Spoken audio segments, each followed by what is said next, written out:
Imagine a world of silk, silver and secrets as we step behind the palace doors of 19th century Vienna. Tonight, we explore the enigmatic rituals of Empress Sisi, from her legendary ankle-length hair to her unconventional midnight escapes. Settle in and let the quiet weight of imperial history guide you towards sleep.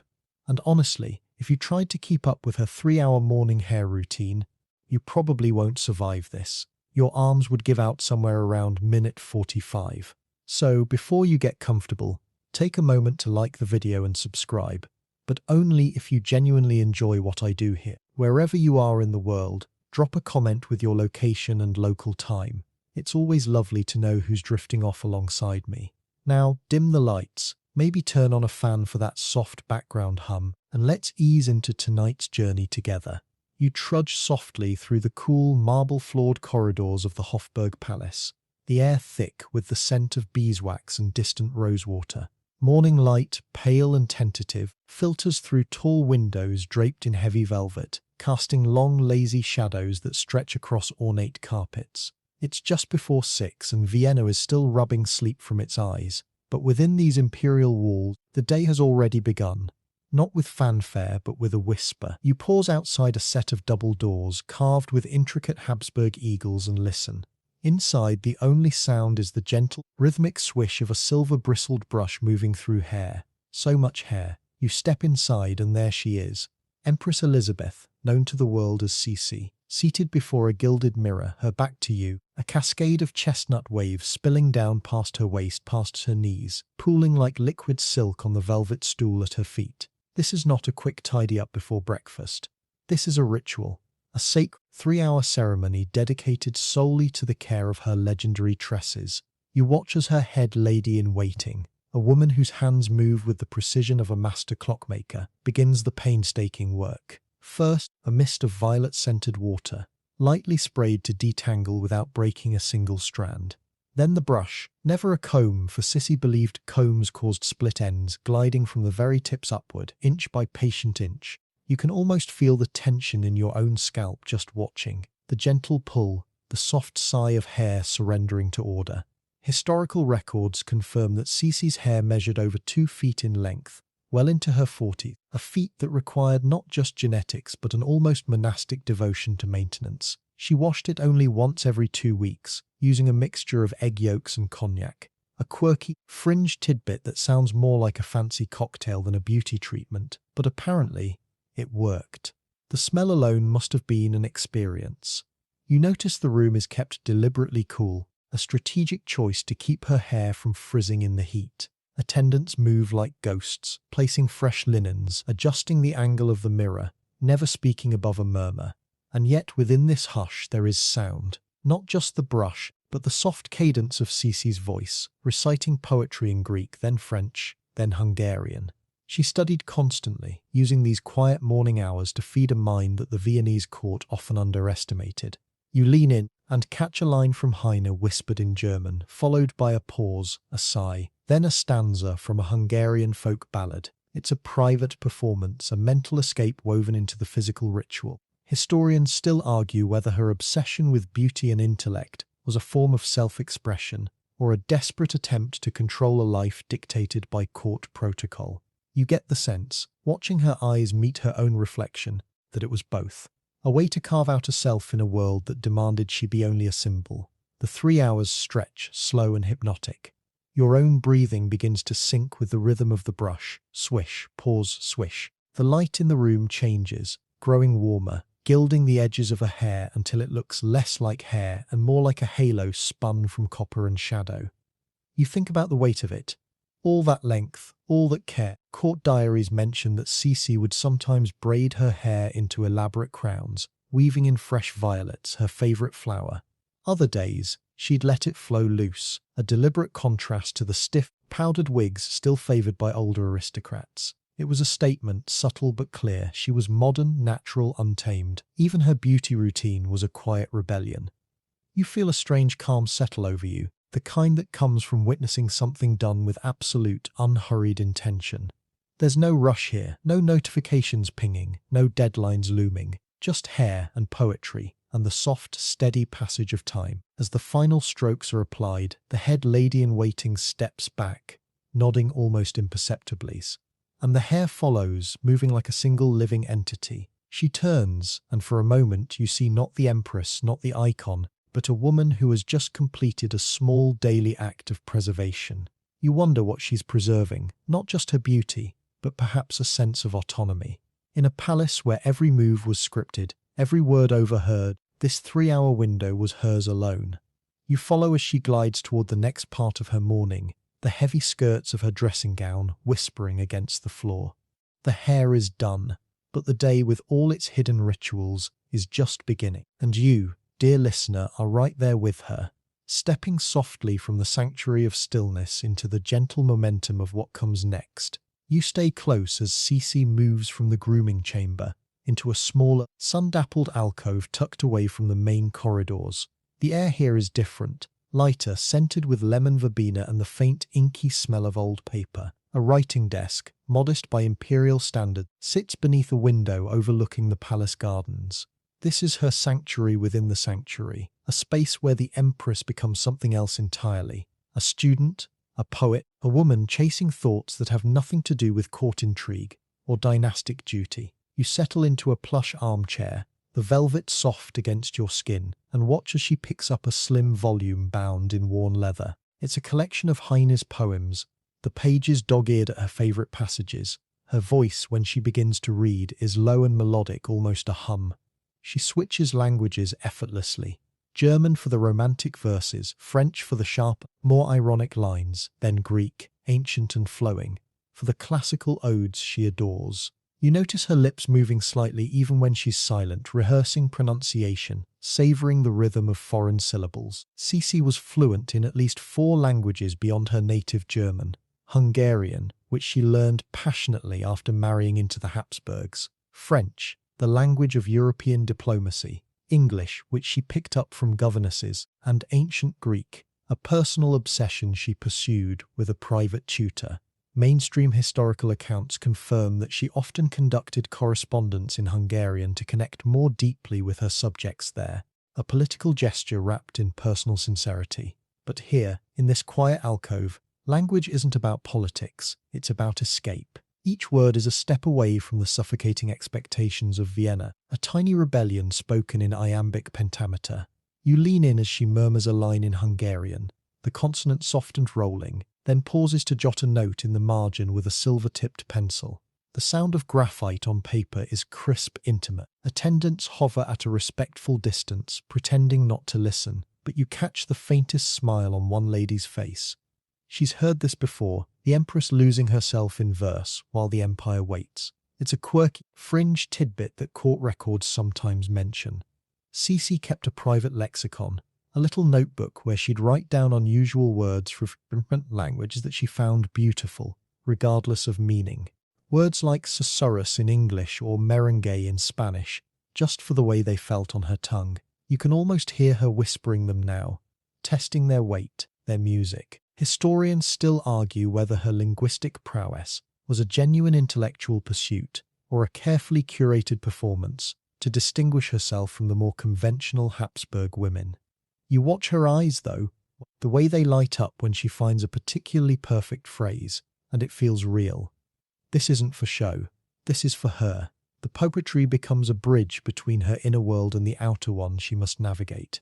She reads a stanza about freedom, then another about longing, and you sense the echo of her own life in the verses, a woman bound by duty, dreaming of open roads and unscripted moments. The morning light shifts, catching dust motes that dance like tiny stars around her. You feel the calm of shared concentration, the quiet joy of learning something beautiful just for the sake of it.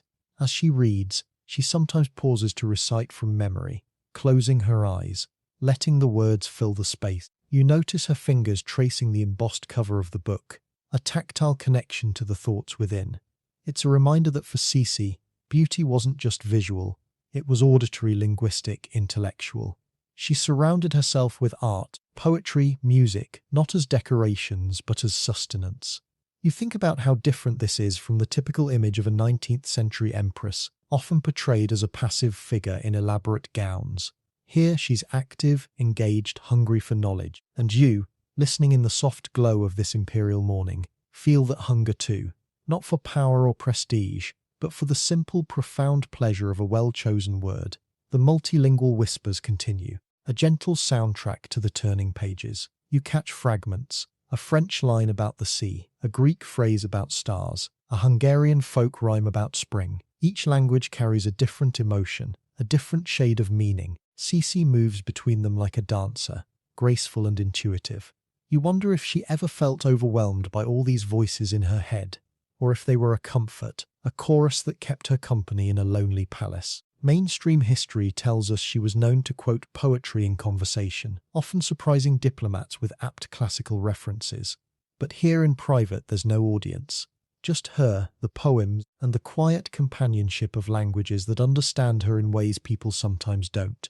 You notice a small vase on the desk holding a single violet, her favourite flower, delicate and purple. She glances at it between stanzas, a tiny smile touching her lips. It's a sensory detail that grounds the moment. The scent of the flower, the texture of the paper, the soft rustle of her skirts as she shifts in her chair. You breathe in, imagining the blend of lemon verbena, old paper and floral sweetness. It's calming, hypnotic. Your own thoughts begin to slow, to soften, matching the cadence of her whispered verses. This is the intellectual escape woven into royal preparation.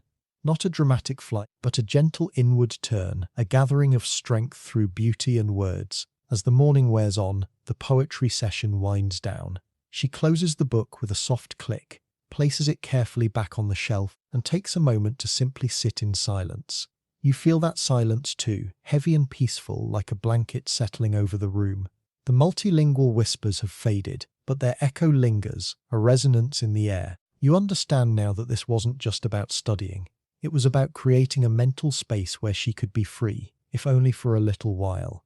And you, drifting along with her, feel that freedom too.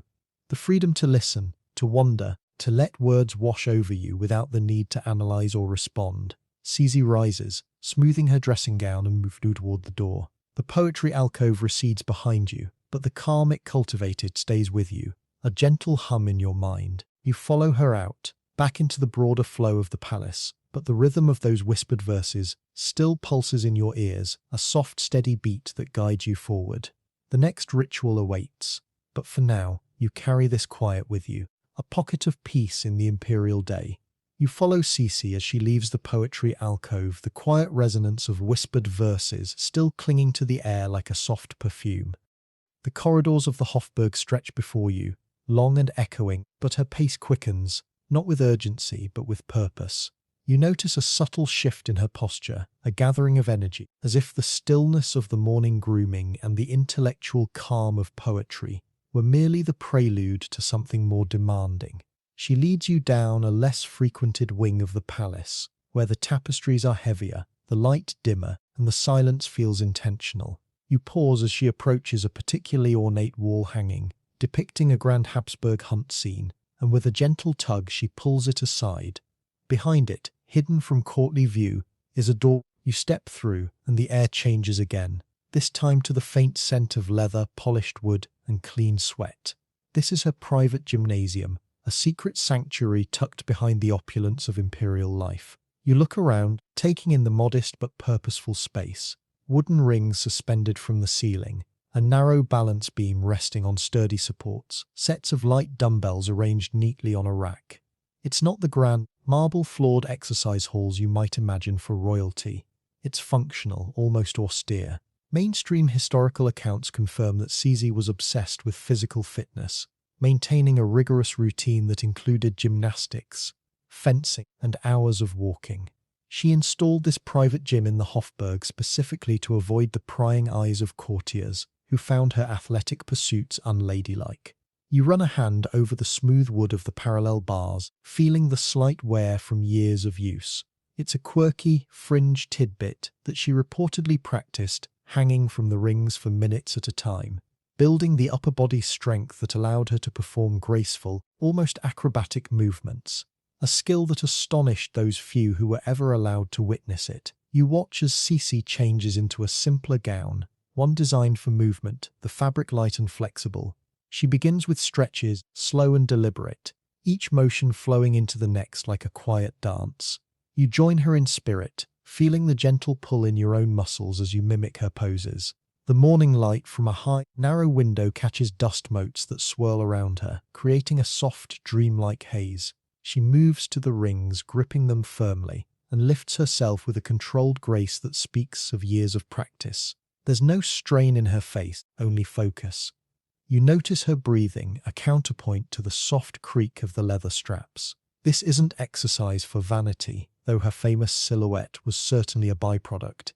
This is exercise as meditation, as escape. Each pull-up, each balanced step on the beam is a way to quiet the noise of court life, to reclaim a sense of agency through physical exertion. Historians still argue whether her fitness regimen was primarily about health, about defying gender norms, or about managing the anxiety that plagued her throughout her life. You watch her transition from the rings to the balance beam, her movements fluid and precise, and it feels like all of the above. She walks the beam with eyes half closed, as if in a trance, each step a testament to control and concentration.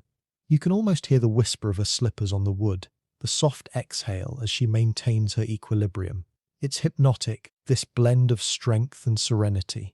You think about the contrast, the suffocating protocols of the Viennese court, where every gesture was dictated by tradition, versus this hidden room where she could move freely, push her limits and simply be. The gym becomes a metaphor for her inner life, a private space where she could exercise not just her body, but her will. As her workout progresses, you notice the subtle sounds of the palace fading away, replaced by the rhythmic thud of her feet on the mat, the gentle clink of weights being set down. She moves to a set of light dumbbells, performing lifts with a repetition that feels almost ceremonial. You recall the 3-hour hair ritual from earlier, the meticulous care, and see a parallel here.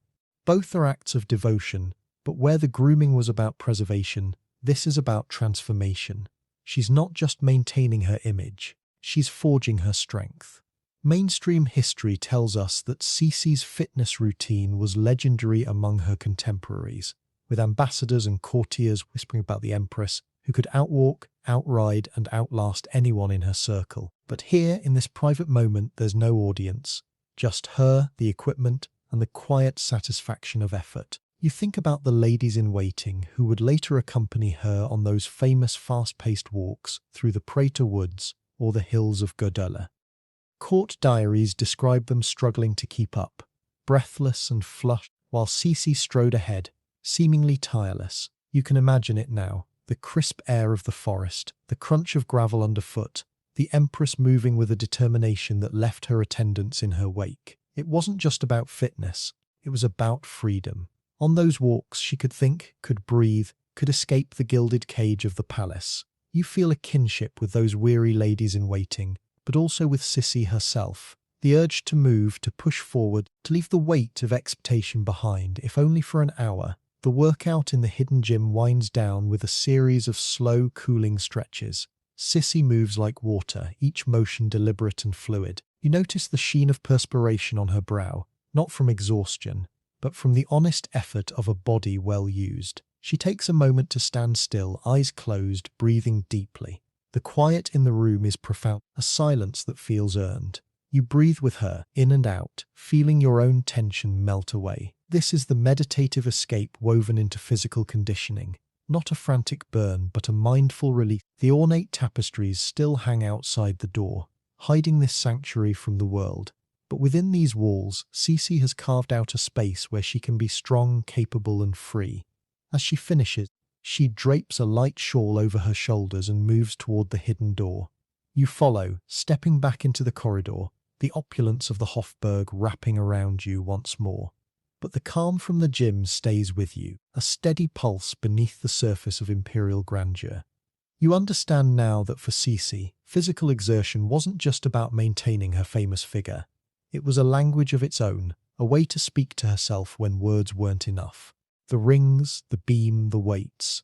They were tools for crafting a self that the court couldn't dictate. And you, drifting along with her, feel that same quiet empowerment, the gentle strength that comes from moving with intention. The morning light is brighter now, streaming through the tall windows, gilding the marble floors. Sisi's pace slows as she approaches her next appointment, but the energy from her workout lingers, a soft hum in the air. You think about the journey so far, the 3-hour hair ritual, the whispered poetry in multiple languages, the hidden gym with its secret equipment. Each ritual a layer, each moment a step deeper into the private world of an empress who refused to be defined solely by her title. You feel the weight of the day unfolding, not as a burden but as a rhythm, a series of intentional acts that create a life, however constrained, on her own terms. You continue to follow, your footsteps soft on the carpet, the echoes of the palace a gentle backdrop. The next ritual awaits, but for now, you carry the calm of the gym with you, the memory of strength and serenity intertwined. The hidden daily rituals of Empress Sisi aren't just historical curiosities, they're invitations to slow down, to focus, to find pockets of peace in the midst of chaos. And as you move forward, you feel that invitation settling over you, a soft, reassuring presence that guides you deeper into the story and closer to the edge of sleep. You follow Sisi into a small sunlit breakfast room where the table is set not with the lavish spread you might expect for an empress, but with an almost austere arrangement of tiny dishes and delicate glassware. The air carries a faint, metallic scent, something between broth and perfume that makes you pause. This is where the ritual of sustenance, or rather the careful avoidance of it, begins. You settle into a chair upholstered in pale silk, the fabric cool against your skin, and watch as attendants place before Sisi a series of small, covered porcelain bowls. Each lid is lifted with a soft click, revealing contents that are more potion than meal. A clear, chilled essence of beef, strained to remove every trace of fat. A thimble-sized portion of violet sorbet, its colour so pale it's almost ghostly. A single slice of orange, meticulously peeled and segmented. This isn't dining, it's alchemy. Mainstream historical accounts confirm that Sisi's diet was notoriously restrictive, designed to maintain the 19.5-inch waist that became her trademark. She consumed minimal solid food, often surviving on broths, raw egg white, and the occasional piece of fruit. The cold meat essences, basically concentrated beef tea served ice-cold, were a staple, believed to provide strength without adding weight. You watch as she sips one slowly, her expression unreadable. The liquid is clear, almost water-like, but carries the deep, savoury umami of slow-cooked meat. It's a quirky fringe tidbit that she sometimes flavoured these essences with a drop of violet extract. Not for taste, but for the scent. She believed the aroma alone could soothe her nerves. You can almost smell it now. A faint floral note layered over the rich broth, an odd but strangely calming combination. You notice how she eats or doesn't eat. Each bite is measured, chewed deliberately, swallowed with a grace that makes the act seem ceremonial rather than nourishing. The violet sorbet arrives next, and she takes a single tiny spoonful, letting it melt on her tongue before setting the spoon down. The colour is mesmerising, a soft lavender that seems to glow in the morning light. You think about the effort required to produce such a thing. Violets harvested at dawn, crushed and strained, their essence folded into snow-chilled sugar water. Its beauty as consumption, a treat that feeds the eyes and the idea of oneself more than the body. Historians still argue whether her extreme dietary habits were driven by genuine health concerns, by the intense pressure to maintain an imperial image, or by the early whispers of what we might now recognize as an eating disorder. You watch her hands, steady and slender, and wonder which force was strongest. The breakfast room is quiet, save for the soft clink of porcelain and the distant chirp of sparrows in the palace gardens. You feel the weight of that quiet, the way it amplifies every small sound, every deliberate movement. Sisi's focus is absolute. She isn't just eating, she's performing an act of self-definition. Each restricted bite is a statement. I am not like other women. I am not bound by hunger. I am in control. You think about the contrast with the lavish state banquets she was expected to attend, where tables groaned under roasted meats, sugared fruits, and elaborate pastries. Here, in private, she rejects all that abundance. It's a quiet rebellion, served in thimble-sized portions. You notice a small carafe of water on the table, infused with slices of cucumber and lemon. She takes a sip, and you imagine the crisp, clean taste cutting through the richness of the meat essence. It's a sensory detail that grounds the moment. The coolness of the water, the faint citrus scent, the the smooth porcelain against her lips. You breathe in, and the air feels lighter, sharper, as if the room itself is participating in her asceticism.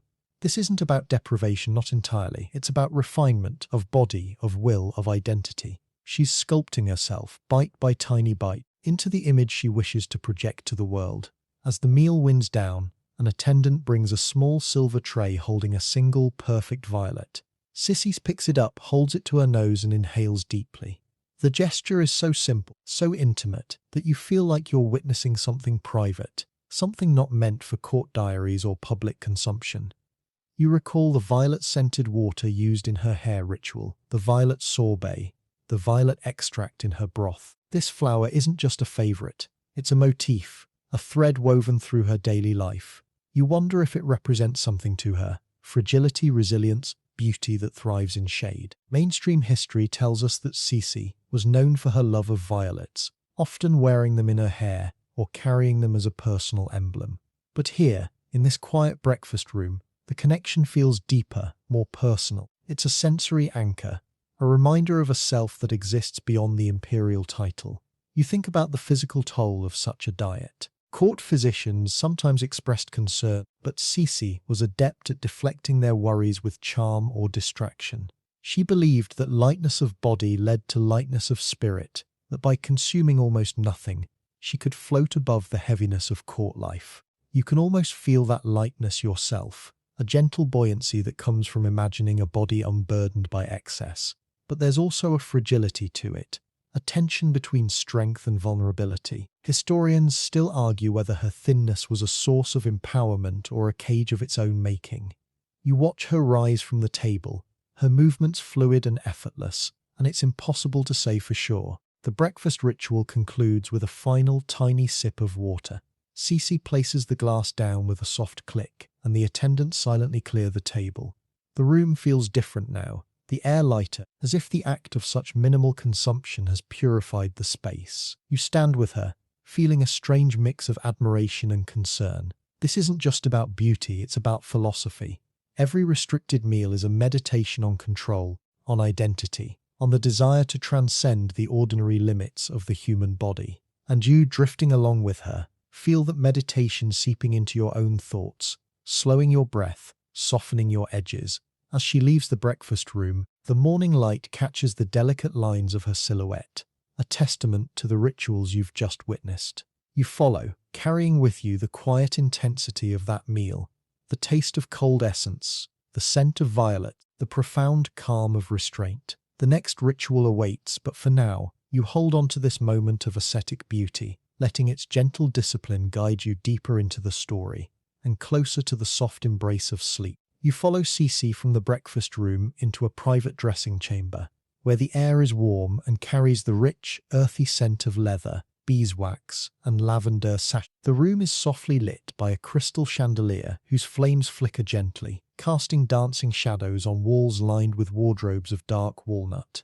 In the center stands a full-length mirror framed in gilded roses, and before it, a low stool draped in ivory silk. This is where the transformation continues. Not through diet or exercise now, but through structure, through the careful architecture of fabric and bone. You settle into a nearby chair, the velvet cushion yielding softly beneath you, and watch as attendants bring forward the centerpiece of this ritual, a corset, but unlike any you've imagined. This isn't the flimsy decorative garment of fashion plates. This is a masterpiece of restraint, crafted from supple leather reinforced with whalebone stays, each one hand-shaped to curve precisely with Sisi's torso. The color is a deep, muted ivory, almost blending with her skin, and the surface is embossed with a subtle pattern of violets, her signature motif, pressed into the leather like a secret. Mainstream historical accounts confirm that Sisi's corsets were custom-made by the finest corsetiers in Vienna and Paris, designed not just to cinch her waist to its famous 19.5 inches, but to support her during the rigorous physical activities you witnessed earlier in the hidden gym. You notice the intricate lacing at the back, thick silk cords threaded through reinforced eyelets, ready to be pulled with a tension that would make most people gasp. It's a quirky fringe tidbit that she sometimes had tiny pockets sewn into the inner lining of her corsets, small, hidden compartments where she could tuck a pressed violet, a line of poetry, or even a lock of hair, keeping her most precious secrets literally close to her heart. The process begins with Sisi removing her dressing gown, standing in a simple chemise of fine linen. The attendants move with practiced efficiency, but there's no rush. This ritual cannot be hurried. One lady holds the corset open while another guides Sisi into it, the cool leather meeting her skin with a gentle shock. You can almost feel that sensation yourself, the smooth, firm pressure as the garment settles around her ribs, her waist, her hips. Then comes the lacing. The head attendant takes the silk cords in her hands and begins to pull, slowly, evenly, each tug accompanied by a soft, rhythmic exhale from Sisi.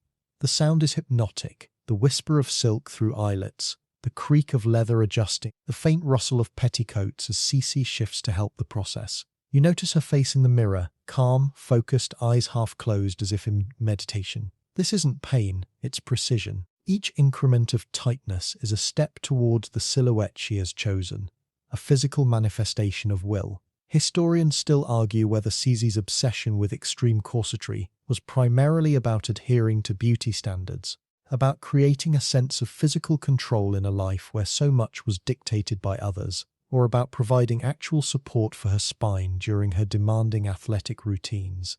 You watch as the lacing continues, the waist narrowing visibly, and it feels like all of the above. The corset becomes more than clothing, it becomes armor, a second skin that defines her boundary with the world. You think back to the 3-hour hair ritual, the whispered poetry, the hidden gym, the ascetic breakfast, each act a layer of self-creation. This is the physical culmination, the body shaped to match the mind's ideal. The attendants work in silence, their movements synchronized, pulling the laces a little more, checking the fit, adjusting the stays. It takes nearly an hour just to achieve the desired tension, and then another 30 minutes to ensure every seam lies perfectly flat, every curve is smooth. You feel the passage of time not as a burden but as a rhythm, a slow, deliberate unfolding. You notice the sensory details that fill the room. The warm scent of the leather, softened by years of care. The faint floral note of lavender from the sachets tucked into the wardrobes. The soft, steady breathing of Sisi as she adapts to the new constraints. She takes a few experimental steps, turning side to side before the mirror, checking the line of her silhouette. The corset doesn't restrict her movement as much as you might expect. Instead, it seems to guide it, encouraging an upright posture, a graceful carriage. Mainstream history tells us that Sisi was known for her elegant, almost floating gait, and much of that was thanks to the foundational support of her corsetry. But here, in this private moment, it's not about performance.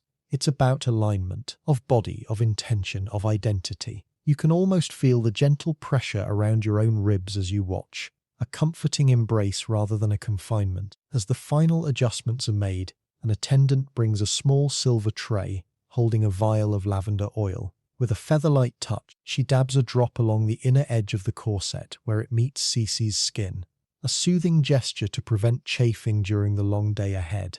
It's a small act of kindness woven into the ritual, a reminder that even in restraint, there can be care. You recall the violet-scented water from the hair grooming, the violet sorbet at breakfast, and now the lavender oil here. Sisi surrounded herself with gentle floral scents, creating a sensory world that was both calming and distinctly her own. You breathe in, imagining the blend of leather, lavender and clean linen, and feel a wave of tranquility wash over you.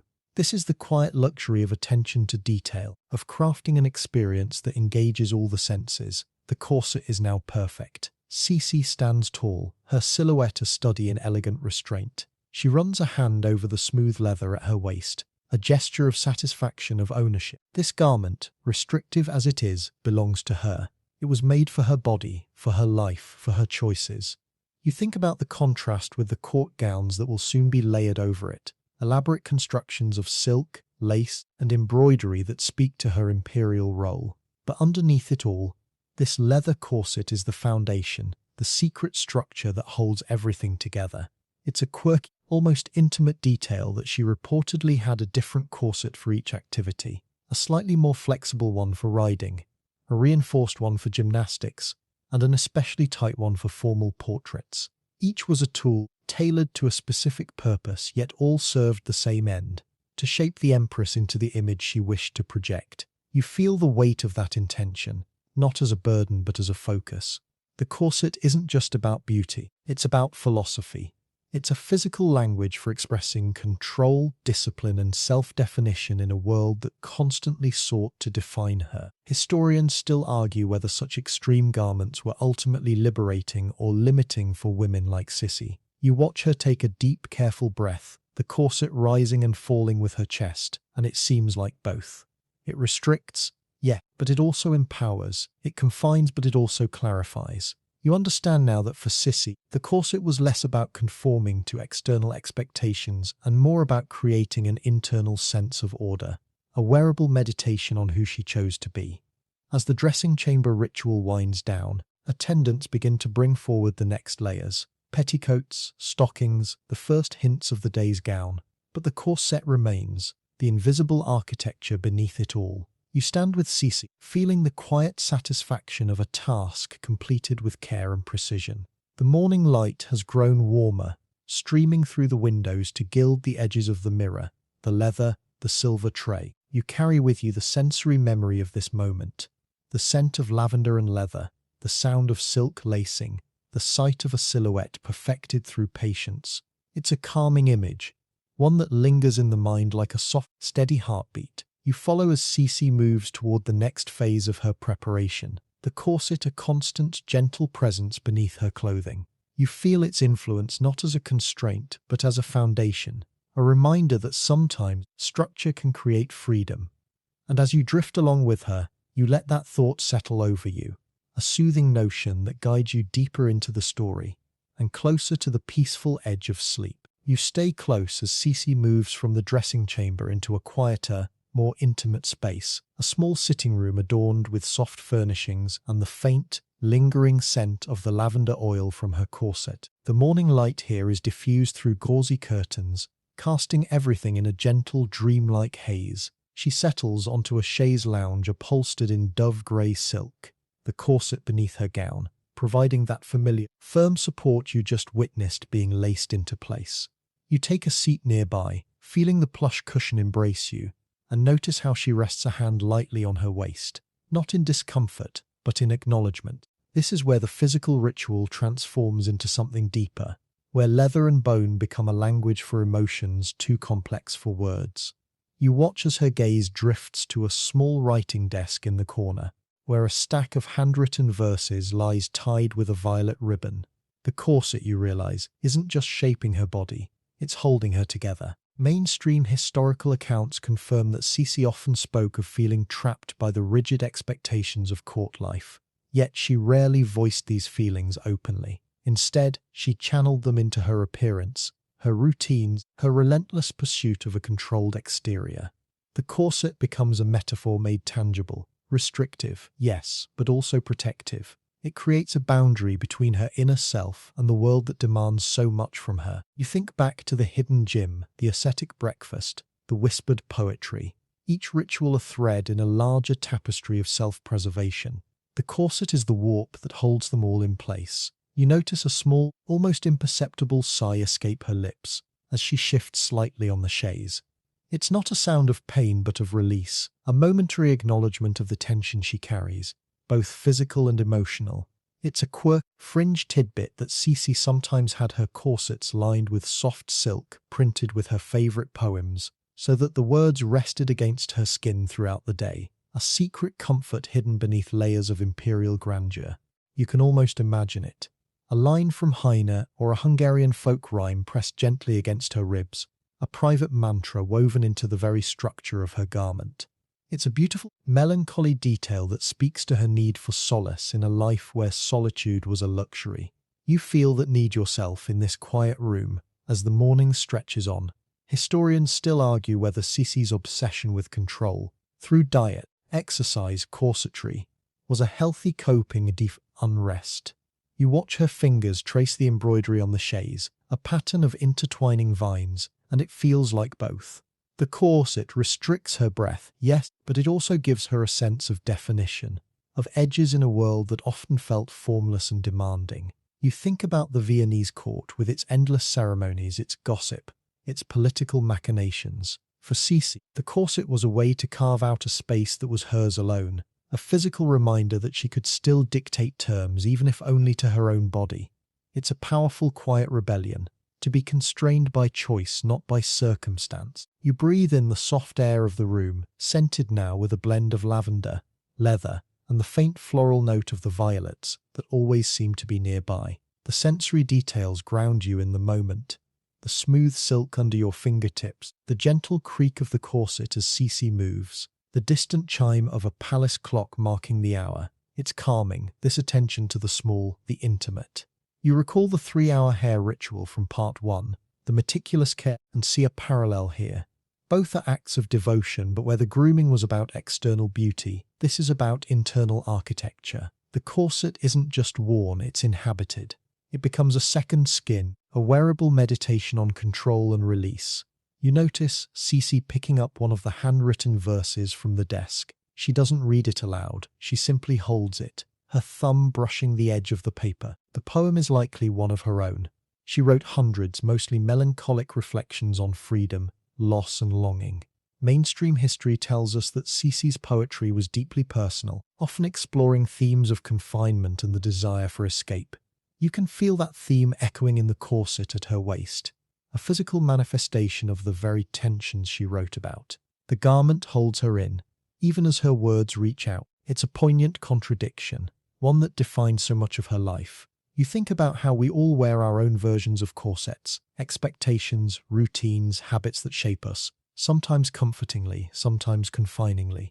In this quiet moment, you feel a kinship with her, not as an empress, but as a human navigating the push and pull of self and society. As the morning light shifts, casting longer shadows across the room, Sisi places the poem back on the desk and stands. The movement is graceful, aided by the corset's support, but you notice the slight pause she takes, a moment of adjustment. It's a reminder that control isn't effortless. It's practiced, maintained, renewed with each breath. You stand with her, feeling the gentle pressure of your own clothing, the way it shapes your posture, your presence. It's a subtle, almost meditative awareness. You recall the fast-paced walks through the woods, the ladies in waiting struggling to keep up, and understand now that the corset wasn't just for show. It was functional, enabling the physical freedom she craved by providing a stable core. Historians still argue whether such garments ultimately empowered or oppressed the women who wore them. You watch Sisi smooth her skirts, her silhouette impeccable, and it seems like the answer isn't simple. Sometimes structure creates freedom. Sometimes restraint enables release. You follow as she moves toward the door, the corset a constant, gentle presence beneath her gown. The sitting room recedes behind you, but the calm it cultivated stays with you, a soft hum in your mind. You understand now that for Sisi, the corset was more than fashion. It was philosophy. It was a way to translate internal struggles into external form, to make sense of chaos through order.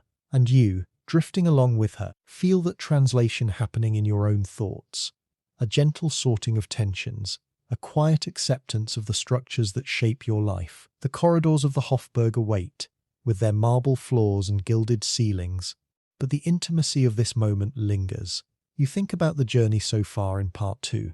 The cold meat essences and violet sorbets, the meticulous lacing of leather and bone, and now this exploration of control woven into stays. Each ritual a layer, each moment a step deeper into the private world of an empress who used her body as a canvas for her soul. You feel the weight of that intention, not as a burden but as a focus, a reminder that even in constraint there can be beauty, there can be meaning. You continue to follow, your footsteps soft on the carpet, the echoes of the palace a gentle backdrop. The next part of the day unfolds, but for now you carry the quiet wisdom of this ritual with you. The understanding that sometimes the things that hold us in are also the things that hold us together. And as you drift deeper into the story, you let that thought cradle you, a soft, reassuring presence that guides you toward the peaceful edge of sleep. You follow Sisi as the palace day softens into evening, the golden light of late afternoon giving way to the gentle glow of candlelight in the corridors. The air grows cooler, quieter, as if the Hofburg itself is sighing after hours of ceremony and expectation. You notice her pace slowing, her shoulders relaxing just slightly, as she leads you toward a different wing of the palace, one reserved for her most private hours. The scent in the air shifts, less beeswax and rosewater now, more warm olive oil, honey, and the faint, sweet tang of crushed fruit. You step through a set of softly carved doors, and the world narrows to a single candlelit room, her private bathing chamber. This isn't a bathroom as you might imagine it today. It's a sanctuary. The centerpiece is a deep copper-lined tub, wide enough to float in, filled with water that steams gently in the cool evening air. Around it, low tables hold an array of delicate jars and bowls, amber glass bottles of olive oil, ceramic dishes of crushed strawberries, small silver trays holding slices of raw veal, and vials of essential oils that catch the candlelight like liquid jewels. Mainstream historical accounts confirm that Sisi's nighttime beauty regimen was legendary, involving hours of pampering designed to preserve the complexion and figure that had become her trademark. She believed in the power of natural ingredients, often rejecting the harsher cosmetics of her era in favor of treatments that felt as good as they looked. You watch as an attendant tests the water temperature with a slender wrist, then nods. Sisi begins to undress, her movements slow and deliberate. The corset you saw laced so carefully hours ago now loosened, then set aside with a soft sigh of release. The bath itself is a ritual within a ritual. First, a ladle of warm olive oil is poured into the water, creating a shimmering golden film on the surface that catches the candlelight and fills the air with a rich, earthy scent. Sisi steps in slowly, the water embracing her with a warmth that seems to melt the tension from her shoulders. You can almost feel it yourself, that gradual surrender to heat, to comfort, to the simple pleasure of being clean.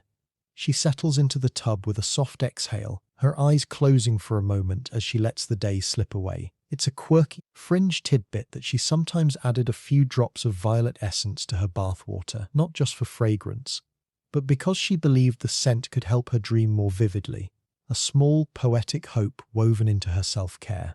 You breathe in, imagining the blend of olive oil, steam, and floral notes, and feel your own breath slowing, deepening, matching the calm rhythm of the room. After soaking for a while, the real treatment begins. An attendant approaches with a small bowl of crushed strawberries, their red pulp vibrant against the white porcelain. The berries are mashed to a fine consistency, mixed with a touch of honey and a splash of rosewater to create a gentle, exfoliating mask. Sisi leans back, and the attendant applies the mixture to her face with soft, circular motions, the coolness of the fruit a pleasant contrast to the warmth of the bath. You notice the sensory details, the faint, sweet scent of strawberries, the gentle pressure of the application, the soft sound of the mixture being smoothed over skin. It's not just about beauty, it's about sensation, about engaging the senses in a practice of renewal.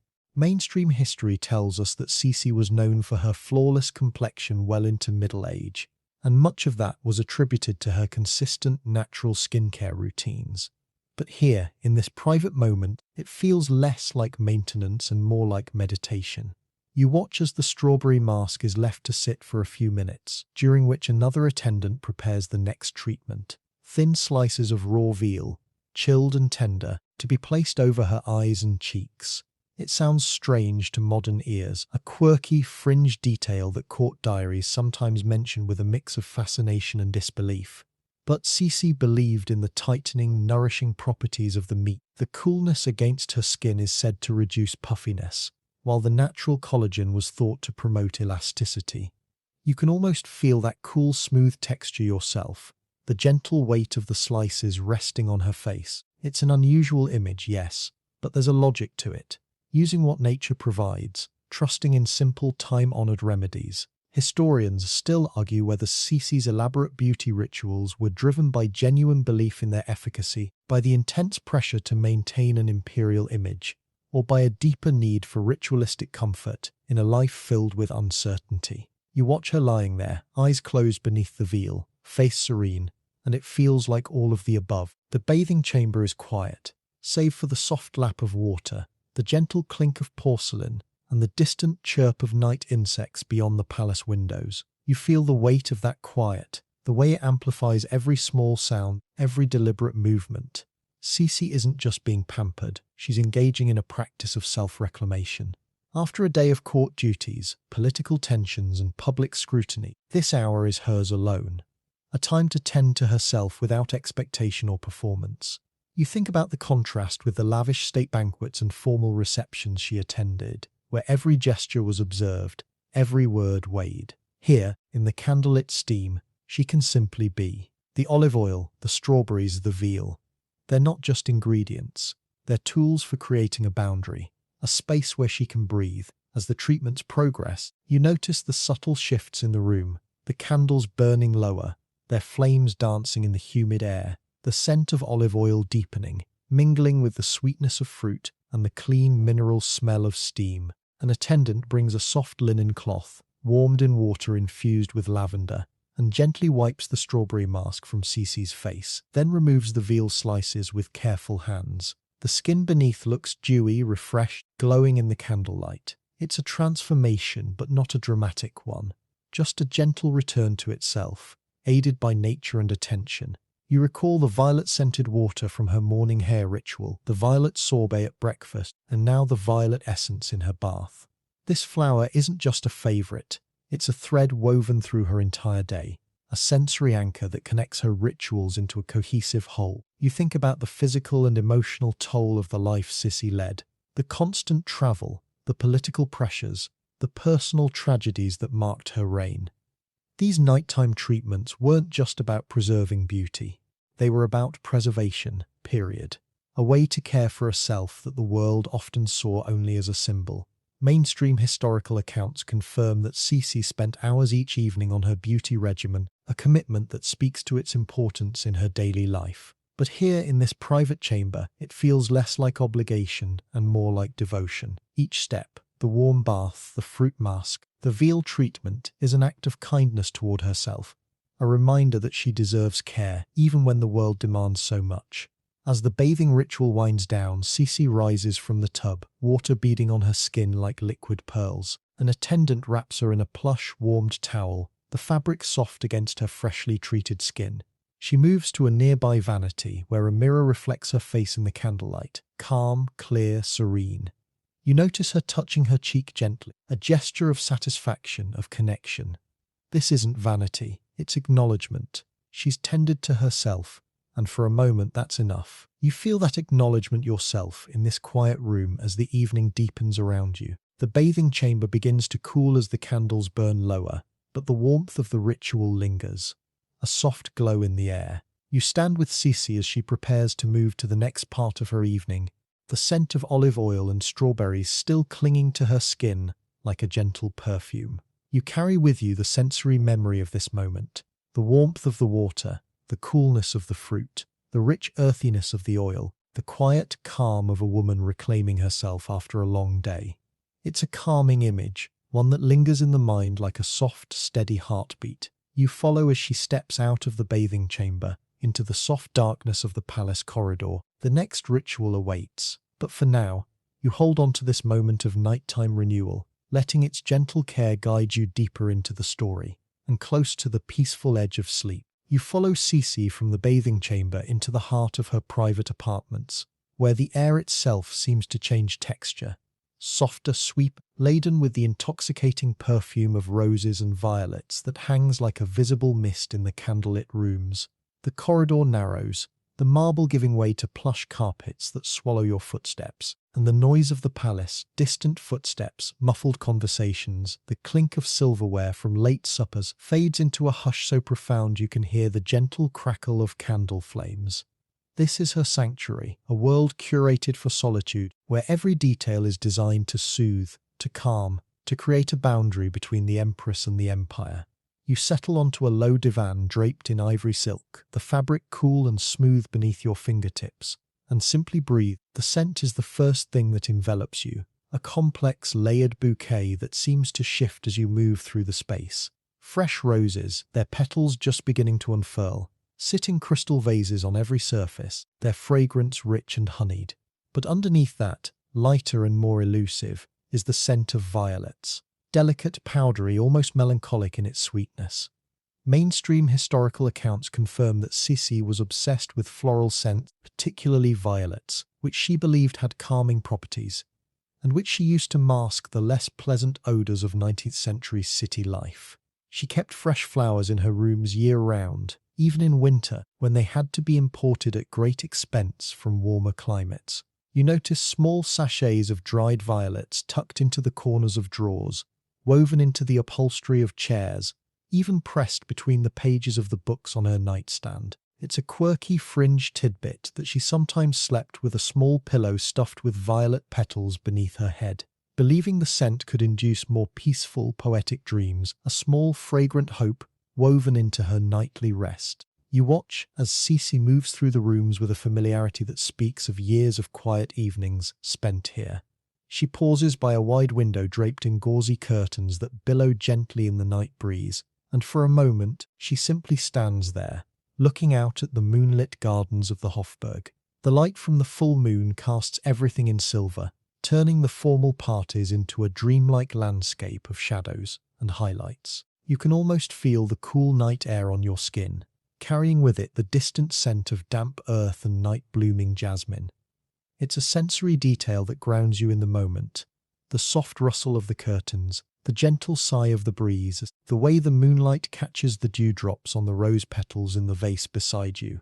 You breathe in, and the blend of floral perfume and fresh night air feels like a balm, a gentle unraveling of the day's tensions. The rooms themselves are modest by imperial standards, furnished for comfort rather than display.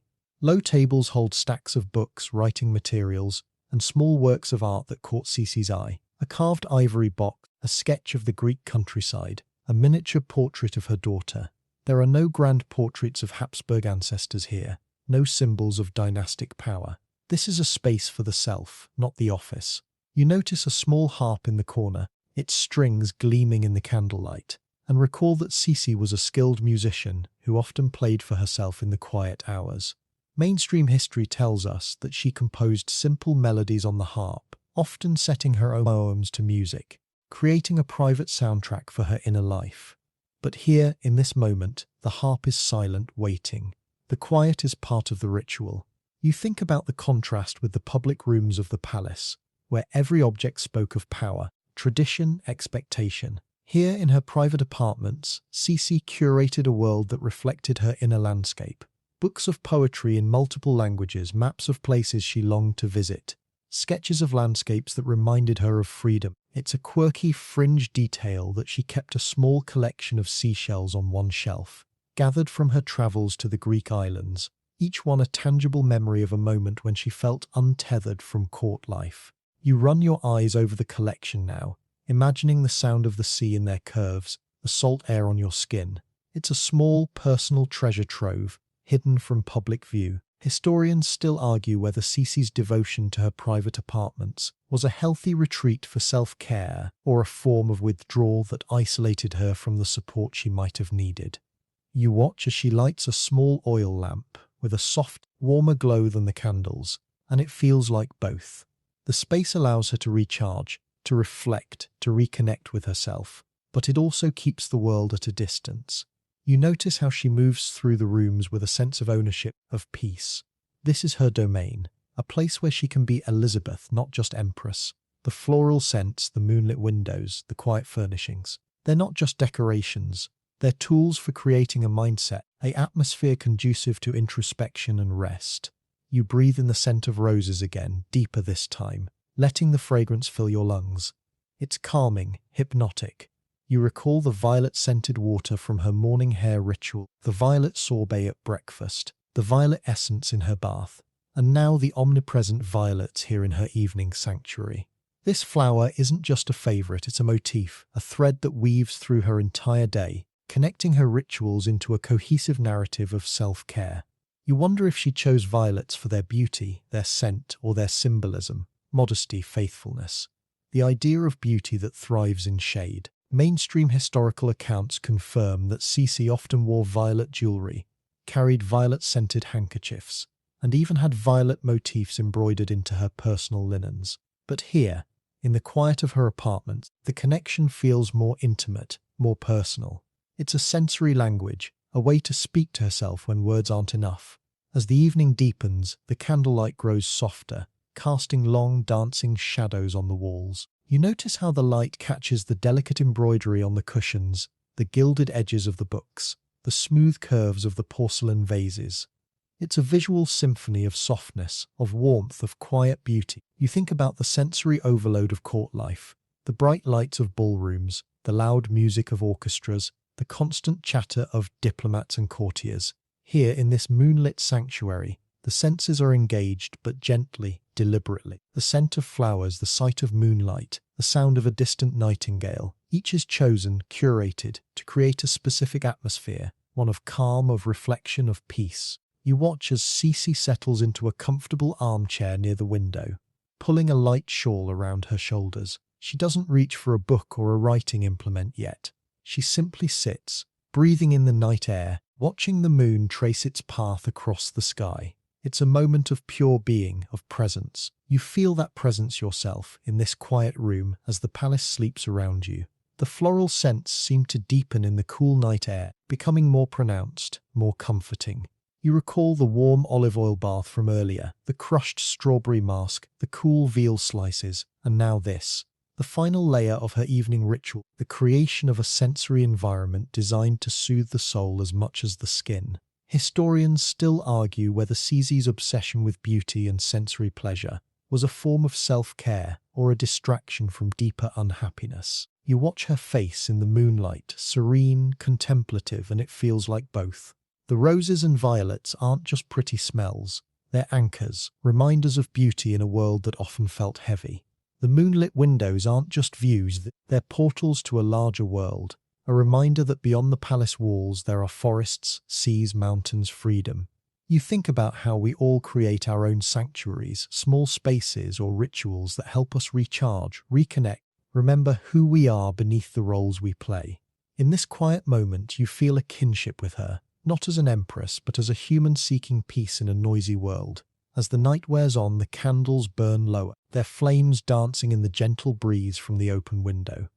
The scent of roses and violets mingles with the cool night air, creating a perfume that is both comforting and elusive. You notice how the moonlight has shifted, now casting a silver path across the carpet, leading toward the writing desk in the corner. The next ritual awaits, but for now you hold on to this moment of sensory sanctuary, letting the soft light and gentle scents cradle you, guide you deeper into the story and closer to the peaceful edge of sleep. You stay close as Sisi rises from the armchair by the moonlit window, the soft shawl slipping from her shoulders as she moves toward the writing desk in the corner of the room. The candlelight follows her, casting her silhouette against the wall, a graceful, elongated shadow that seems to float rather than walk. You settle into a chair nearby, the velvet cushion yielding softly beneath you, and watch as she lights a single slender candle on the desk, its flame trembling slightly in the draught from the open window. This is the final ritual of her day, the most intimate of all, the quiet communion between empress and page, where words become the vessel for everything she cannot say aloud. The desk is modest, crafted from dark walnut, its surface worn smooth by years of use. Upon it rests a stack of handwritten verses tied with a violet ribbon, a silver-tipped pencil, a small inkwell of deep blue, and a blotter embossed with a single delicate V. You notice how she arranges these items with care, each in its precise place before sitting down. The motion is deliberate, almost ceremonial. Mainstream historical accounts confirm that Sisi wrote poetry prolifically throughout her life, producing hundreds of verses that explored themes of freedom, loss, longing, and the natural world. Her poems were deeply personal, often melancholic, and rarely shared with anyone beyond her closest confidants. You watch as she dips the pencil into the ink, the tip catching the candlelight for a moment before she begins to write. The sound is soft, intimate, the gentle scratch of graphite on paper, a rhythm as steady as a heartbeat. You lean in slightly, not to read the words, though you catch a phrase here and there in the flickering light, but to witness the act itself. Her hand moves with confidence, the letters flowing in a graceful, slanted script. She writes in German, her native tongue, but you notice marginal notes in Greek, quotations from Homer or Sappho that seem to echo the emotions she's exploring. It's a quirky, fringe tidbit that Sisi sometimes wrote her poems backwards, starting from the last line and working toward the first, believing that this reverse composition helped her distill the essence of a feeling before giving it form. You can almost feel the mental discipline required for such a practice, the way it forces clarity, intention. You breathe in the scent of ink, paper, and the faint residual lavender from her earlier bath, and feel your own thoughts slowing, softening, matching the cadence of her writing.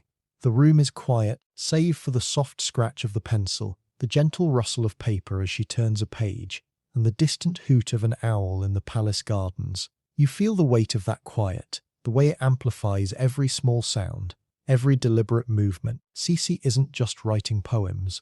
She's translating her inner world into language, giving shape to emotions that might otherwise remain formless, overwhelming. You think back to the corset laced so carefully hours ago, the physical structure that held her body in place, and see a parallel here.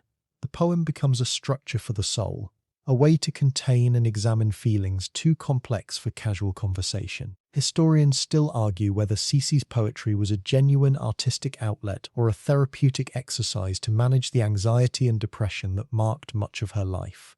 You watch her pause, pencil hovering over the page, eyes distant as if listening to a thought from far away, and it feels like both. The verses are beautiful, yes, but they're also necessary, a lifeline thrown to herself in the dark. You notice how the candlelight plays across her face, highlighting the curve of her cheek, the slight furrow of her brow as she concentrates. The moonlight from the window blends with the candle's glow, creating a soft, ethereal illumination that seems to lift her out of the ordinary world. You recall the sensory details of her evening, the warm olive oil bath, the crushed strawberry mask, the scent of roses and violets that fills her private apartments. Now in this writing ritual, those sensations find expression. A line about the coolness of moonlight on skin, a stanza comparing the scent of violets to memory, a metaphor that likens the tightening of a corset to the constraints of duty. Her poetry isn't separate from her other rituals. It's the culmination, the place where physical care and emotional truth meet. Mainstream history tells us that Sisi's poems were often discovered after her death, surprising scholars with their depth and vulnerability. But here, in this private moment, they're not for posterity. They're for her. You think about the tragedies that shadowed Sisi's life, the loss of her young daughter, the political pressures of the Habsburg court, the constant scrutiny of the public eye. Her poetry became a sanctuary for those pains, a place where she could name them, examine them, sometimes even transcend them. You watch as she writes a line, then pauses, rereads it, and adds a small correction in the margin. The process is iterative, reflective. It's not about perfection, it's about honesty. You recall the whispered poetry of her morning grooming session, the multilingual verses she recited while her hair was brushed. Now at night, she's creating her own verses, adding her voice to the chorus of poets she admires. It's a beautiful symmetry, a dialogue across time and language that happens in the quiet of her private apartments. As the night deepens, the candle burns lower, its flame dancing in the gentle breeze from the window. You notice how Sisi's writing slows, the lines becoming more spaced, the words more deliberate. She's not rushing, she's savoring. Each poem is a small journey, and she's allowing herself to arrive at the end naturally.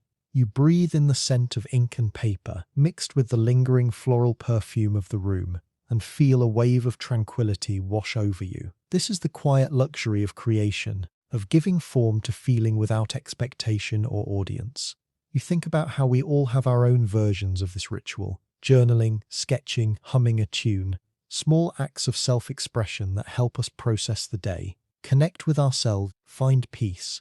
In this quiet moment, you feel a kinship with her, not as an empress, but as a human seeking clarity in the dark. Historians still argue whether Sisi's nocturnal writing sessions were a healthy coping mechanism or a sign of isolation that prevented her from seeking more direct support. You watch as she finishes a poem, reads it through once more, then carefully ties the page with a thin violet ribbon before adding it to the stack on her desk. The gesture is tender, respectful. These words matter to her. They're not just ink on paper, they're pieces of her soul, preserved for moments when she needs to remember who she is beneath the imperial title. You recall the hidden compartments in her corsets, the small pockets where she might tuck a pressed flower or a line of verse. Now, here at the desk, those secrets find fuller expression. The poetry becomes the ultimate hidden compartment, a place to store the self, safe from the world's demands. You notice the subtle signs of the late hour, the candles burning low, their wax pooling in delicate patterns, the moonlight shifting across the floor, marking the passage of time, the distant chime of a palace clock signaling midnight. Sisi places the pencil down with a soft click, then sits back, hands folded in her lap, eyes closed for a moment. It's a gesture of completion, of release. The poem is written, the feeling is named. For now, that's enough. You feel that release yourself in this quiet room as the night wraps around you like a soft blanket. The sensory details linger, the scent of ink and violets, the sound of the pencil on paper, the sight of candlelight dancing on handwritten verses. It's a calming image, one that settles in the mind like a gentle lullaby. As the writing ritual winds down, Sisi carefully gathers her pages, ties them with the violet ribbon, and places them in a small locked drawer in the desk. The key goes into a delicate chain around her neck, hidden beneath her nightgown, a final act of protection, of privacy. You watch as she extinguishes the desk candle, leaving only the softer moonlight to illuminate the room. She rises, stretches gently, and moves toward the bed, which is draped in fine linens and scattered with violet petals. The day's rituals are complete. The 3-hour hair grooming, the whispered poetry, the hidden gym, the ascetic breakfast, the corset lacing, the olive oil bath, the floral sanctuary, and now the midnight verses. Each act a layer, each moment a step deeper into the private world of an empress who used beauty, discipline, and art to navigate a life of extraordinary pressure. You follow as she settles into bed, the moonlight casting a silver glow over her peaceful face. The palace is silent now, the world asleep. You feel the weight of that silence, not as emptiness but as fullness, a space where rest can finally begin. You think about the journey through part 3, the warm baths and unusual masks, the roses and violets that filled her private air, and now the quiet poetry that gave voice to her soul. Each ritual a testament to the power of small intentional acts to create meaning, to preserve self, to find peace in the midst of chaos. And you, drifting along with her, feel that peace settling over you too. A soft, reassuring presence that guides you toward the edge of sleep. The candle flames gutter out one by one, leaving only the gentle moonlight to watch over the sleeping empress. You breathe in the lingering scent of violets, feel the softness of the carpet beneath your feet, hear the distant, rhythmic breath of the palace at rest. The hidden daily rituals of Empress Sisi aren't just historical curiosities. They're invitations to slow down, to tend to yourself, to find beauty in the quiet moments. And as you let that invitation cradle you, you feel your own thoughts softening, your breath deepening, your body relaxing into the comfort of the night. You follow Sisi as the palace seasons shift, the golden light of summer giving way to the softer, greyer tones of autumn. The corridors of the Hofburg feel different now, longer, quieter, as if the very stones are holding their breath. You notice a subtle change in her demeanour, a weight that wasn't there in the morning rituals you witnessed earlier. The 3-hour hair grooming, the whispered poetry, the hidden gym, they all continue, but now they feel less like celebration and more like preservation, a way to hold on to something steady in a world that keeps slipping away. You settle into a quiet corner of her private sitting room, where the scent of violets lingers like a memory, and watch as she gazes out the window at the falling leaves, her expression distant, contemplative. This is where the shadows begin to gather. Mainstream historical accounts confirm that Sisi's life was marked by profound personal tragedies that shaped her rituals in ways both visible and hidden.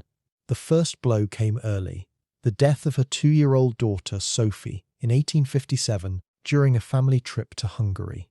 The child fell ill with fever and died in Sisi's arms, a loss that shattered the young empress and deepened her already complex relationship with the Habsburg court. You can almost feel the weight of that grief in the room now, a quiet presence that lingers beneath the floral scents and candlelight. It's a quirky fringe tidbit that after Sophie's death, Sisi began carrying a small, locked locket containing a curl of her daughter's hair, which she would touch gently during moments of solitude, a tiny tactile connection to a child she lost too soon.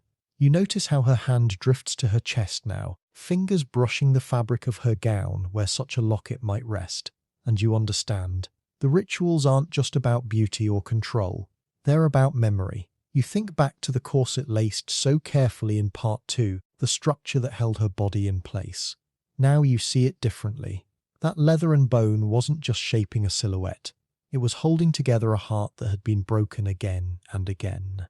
The death of her only son, Crown Prince Rudolf, in the Mayerling incident of 1889, a murder-suicide with his young mistress, was a wound that never healed.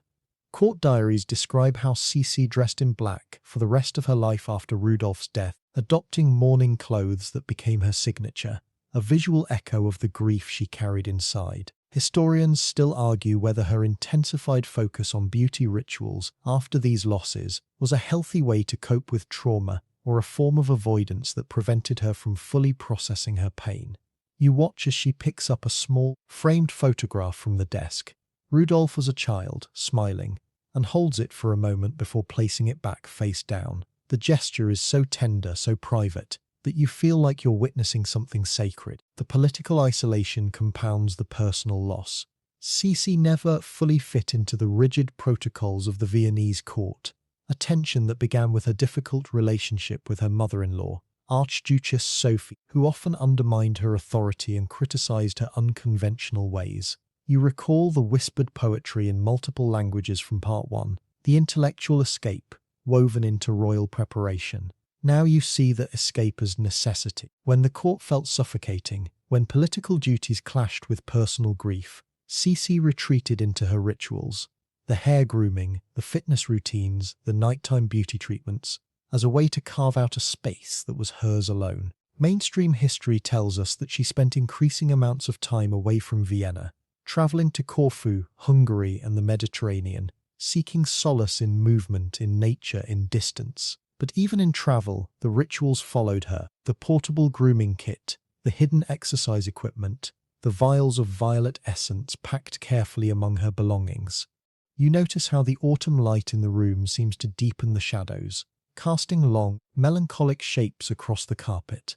Sisi moves to the window again, watching the leaves swirl in the courtyard below. You think about the contrast between the public empress, the iconic beauty, the elegant figure in portraits, and the private woman who carried so much sorrow. The rituals you've witnessed throughout this journey weren't just about maintaining an image. They were about survival. Each brushstroke through her legendary hair, each pull-up on the hidden gym rings, each drop of olive oil in her bath was a small act of defiance against the chaos of loss. It's a quirky fringe detail that she sometimes wrote poems in code, using symbols and metaphors that only she could decipher, a way to express grief without exposing it to the judgment of the court.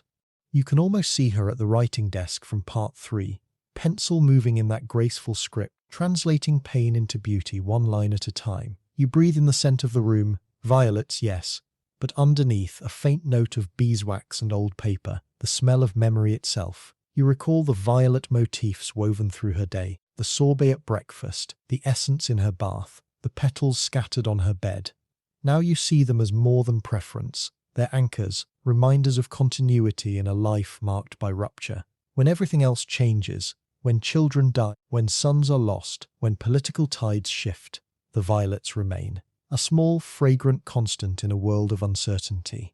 Mainstream historical accounts confirm that Sisi's love of violets intensified after her personal tragedies, as if the flower's delicate resilience mirrored her own. But here, in this quiet room, the connection feels deeper, more personal. It's a sensory language for grief, a way to honor what was lost without being consumed by it. Historians still argue whether Sisi's retreat into ritual and travel was a form of self-preservation or a withdrawal that isolated her from the support she might have needed. You watch as she turns from the window, her silhouette graceful against the fading light, and it feels like both. The rituals give her structure, purpose, a way to move through the day when grief might otherwise paralyze her. But they also keep the world at a distance, creating a buffer between her pain and the expectations of others. You think about the corset again, that leather architecture that held her body in place. Now you see it as a metaphor for her emotional life. Restrictive, yes, but also protective. It creates a boundary, a space where she can breathe, even when the weight of loss feels overwhelming. You notice the subtle signs of the season changing, the air growing cooler, the light soft, the palace preparing for winter. Sisi moves to a small table where a fresh vase of violets sits, their purple petals vibrant against the grey afternoon. She touches one gently, her fingers lingering on the delicate bloom. You recall the 3-hour hair ritual from part 1, the meticulous care, and see a parallel here. Both are acts of devotion, but where the grooming was about external beauty, this is about internal remembrance. The violet isn't just a flower, it's a vessel for memory, a way to keep a loved one close without being crushed by the weight of absence. You feel that intention yourself in this quiet room, as the afternoon deepens around you. As the light fades, Sisi lights a single candle on the desk, its flame trembling slightly in the draught from the window. You watch as she sits down, not to write poetry this time, but simply to be. The ritual has shifted. It's no longer about doing, but about presence. You think about the journey so far in part 4, the shadows of the Habsburg crown, the personal tragedies that shaped her days, the way grief became woven into the very fabric of her rituals. Each act, the hair grooming, the fitness routine, the beauty treatments, the poetry, now carries a deeper resonance. They're not just about maintaining an image, they're about honouring a life, a love, a loss. Mainstream history tells us that Sisi's later years were marked by increasing solitude, a retreat into travel and ritual that some contemporaries misunderstood as vanity or eccentricity. But here, in this quiet moment, you see it different. It's not vanity, it's devotion. You breathe in the candlelit air, scented with violets and memory, and feel your own thoughts softening, slowing. The weight of Sisi's story isn't heavy, it's gentle, like the fall of leaves outside the window. You recall the whispered poetry in multiple languages, the hidden gym behind the tapestries, the olive oil baths and midnight verses, each ritual a layer, each moment a step deeper into the private world of an empress who used beauty, discipline, and art to navigate a life of extraordinary pressure and profound loss. And you, drifting along with her, feel that navigation happening in your own thoughts, a gentle sorting of joy and sorrow, a quiet acceptance of the ways we all cope with what we cannot change. As the candle burns lower, its flame dancing in the gentle breeze, Sisi rises and moves toward the door. The sitting room recedes behind you, but the calm it cultivated stays with you, a soft hum in your mind. You understand now that for Sisi, ritual wasn't just routine, it was resilience, a way to keep moving forward when the world kept pulling her back. And you, following her into the soft darkness of the corridor, carry that understanding with you. A gentle reminder that even in loss there can be beauty, there can be meaning, there can be peace. You follow Sisi as she moves from the quiet sitting room into her dressing chamber, where the evening light has softened to a dusky gold, casting long, gentle shadows across the mirrors and wardrobes. The air here carries that familiar blend of lavender, leather, and violet, the sensory signature of her private world. But tonight it feels different, heavier somehow, not with sadness exactly, but with intention. You settle into the plush armchair you've come to know, the velvet cushion yielding softly beneath you, and watch as she stands before the gilded mirror, her reflection a study in elegant restraint. This is where the armour is forged, not from steel but from silk, from scent, from the meticulous care she lavishes on the image she presents to a world that has taken so much. You notice how her hands move with practiced precision as she begins the evening grooming ritual, the same 3-hour process you witnessed in the pale light of morning, but now performed in the quiet intimacy of night. The silver-bristled brush glides through her legendary hair, the rhythmic swish a comforting constant in a life marked by change. Mainstream historical accounts confirm that Sisi's obsession with preserving her youth and beauty intensified after the tragedies that shadowed her later years, particularly after the death of her son Rudolph. She believed that maintaining her appearance was not just a personal preference but a duty, a way to project strength, stability, and continuity to a monarchy in flux. You watch as she pauses, brushing a strand of hair behind her ear, and you see it now. The ritual isn't vanity, it's armor. Each stroke of the brush, each drop of violet-scented water, is a layer of protection against a world that feels increasingly fragile. You think back to the corset laced so carefully in part 2, the leather and bone that shaped her silhouette. Now you see that structure differently. It wasn't just about achieving a 19.5-inch waist. It was about creating a boundary, a physical manifestation of control in a life where so much was beyond her grasp. When grief threatened to overwhelm her, when political pressures mounted, when the weight of loss felt unbearable, Sisi could turn to her rituals.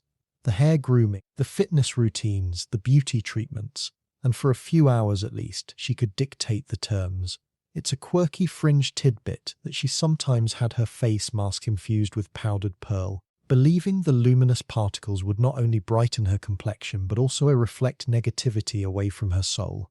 A small, shimmering shield woven into her skincare. You can almost imagine it now.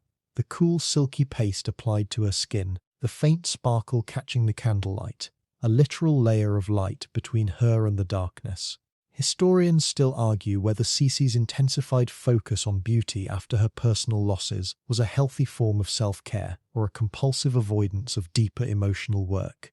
You watch as she moves to the vanity, where an array of delicate jars and vials awaits.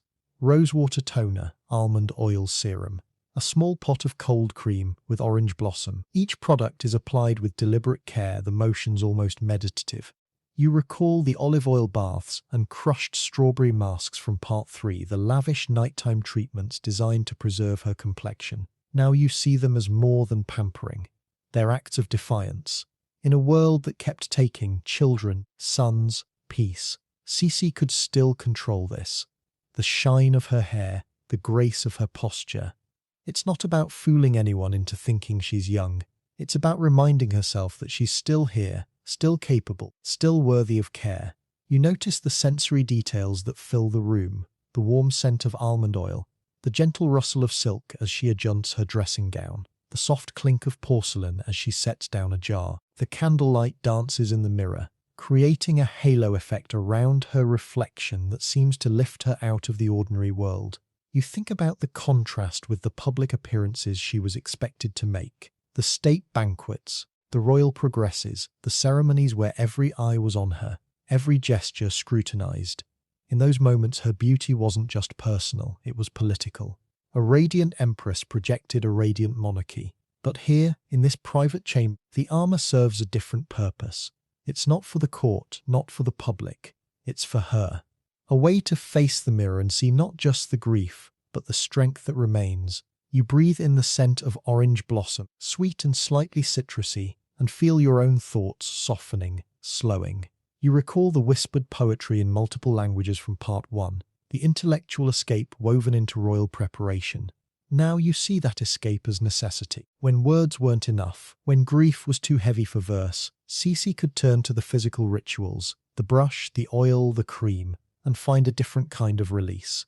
It's a quirky, fringe detail that she sometimes practiced beauty meditations, sitting silently before the mirror after applying her treatments, focusing on her breath and the sensation of the products on her skin, a form of mindfulness centuries before the term existed. You can almost feel that calm yourself in this quiet room as the evening deepens around you. Mainstream history tells us that Sisi was known for her meticulous attention to detail in her beauty regimen, often rejecting the harsher cosmetics of her era in favor of natural ingredients and gentle techniques. But here, in this private moment, it feels less about technique and more about intention. Each product, each motion is a small act of self-affirmation. When the world says you are defined by your losses, your rituals say, I am also defined by my care, my discipline, my devotion to myself. You watch as Sisi finishes her skincare, patting her face gently with a soft linen cloth, and you see the satisfaction in her eyes.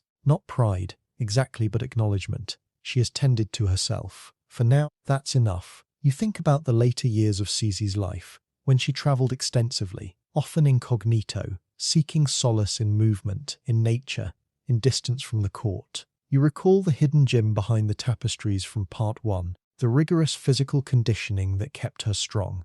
Now you see that strength as more than physical. It's emotional resilience, forged in the quiet hours of ritual, in the repetitive, comforting acts of self-care. When grief threatened to anchor her to the past, her rituals gave her wings. They reminded her that she could still move, still change, still create beauty in a world that often felt broken. Historians still argue whether such intense focus on appearance ultimately empowered Sisi, or trapped her in an impossible standard of perfection. You watch as she stands, smoothing her dressing gown, her silhouette impeccable in the candlelight, and it feels like both. The armor protects, yes, but it also weighs. Sometimes the things that shield us also confine us. You notice the subtle signs of the late hour, the candles burning lower, their flames dancing in the gentle breeze from the window, the moonlight shifting across the floor, marking the passage of time. The distant chime of a palace clock signaling the approach of midnight. Sisi moves to the window, looking out at the quiet gardens below, now bathed in silver light. You think about the journey so far in Part 4, the shadows of the Habsburg crown, the personal tragedies that shaped her days, and now this exploration of beauty as armor against grief. Each ritual a layer, each moment a step deeper into the private world of an empress who used every tool at her disposal, hair, corset, scent, skincare, to navigate a life of extraordinary pressure and profound loss. You breathe in the cool night air that drifts through the open window, carrying with it the faint scent of damp earth and night-blooming jasmine. The sensory details ground you in the moment, the soft rustle of the curtains, the gentle sigh of the breeze, the way the moonlight catches the dewdrops on the rose petals in the vase beside you. You recall the violet motifs woven through her day, the sorbet at breakfast, the essence in her bath, the petals scattered on her bed. Now in this quiet chamber they feel like more than preference. They're anchors, reminders of continuity in a life marked by rupture. When everything else changes, when children die, when sons are lost, when political tides shift, the violets remain, a small, fragrant constant in a world of uncertainty. As the night deepens, Sisi extinguishes the candles one by one, leaving only the moonlight to illuminate the room. She moves toward the bed, which is draped in fine linens and scattered with fresh violet petals.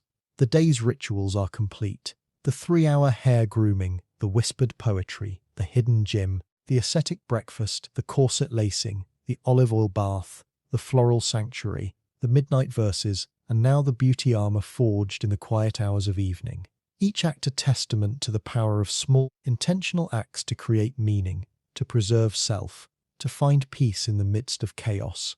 And you, drifting along with her, feel that peace settling over you too, a soft, reassuring presence that guides you toward the edge of sleep. You follow as she settles into bed, the moonlight casting a silver glow over her peaceful face.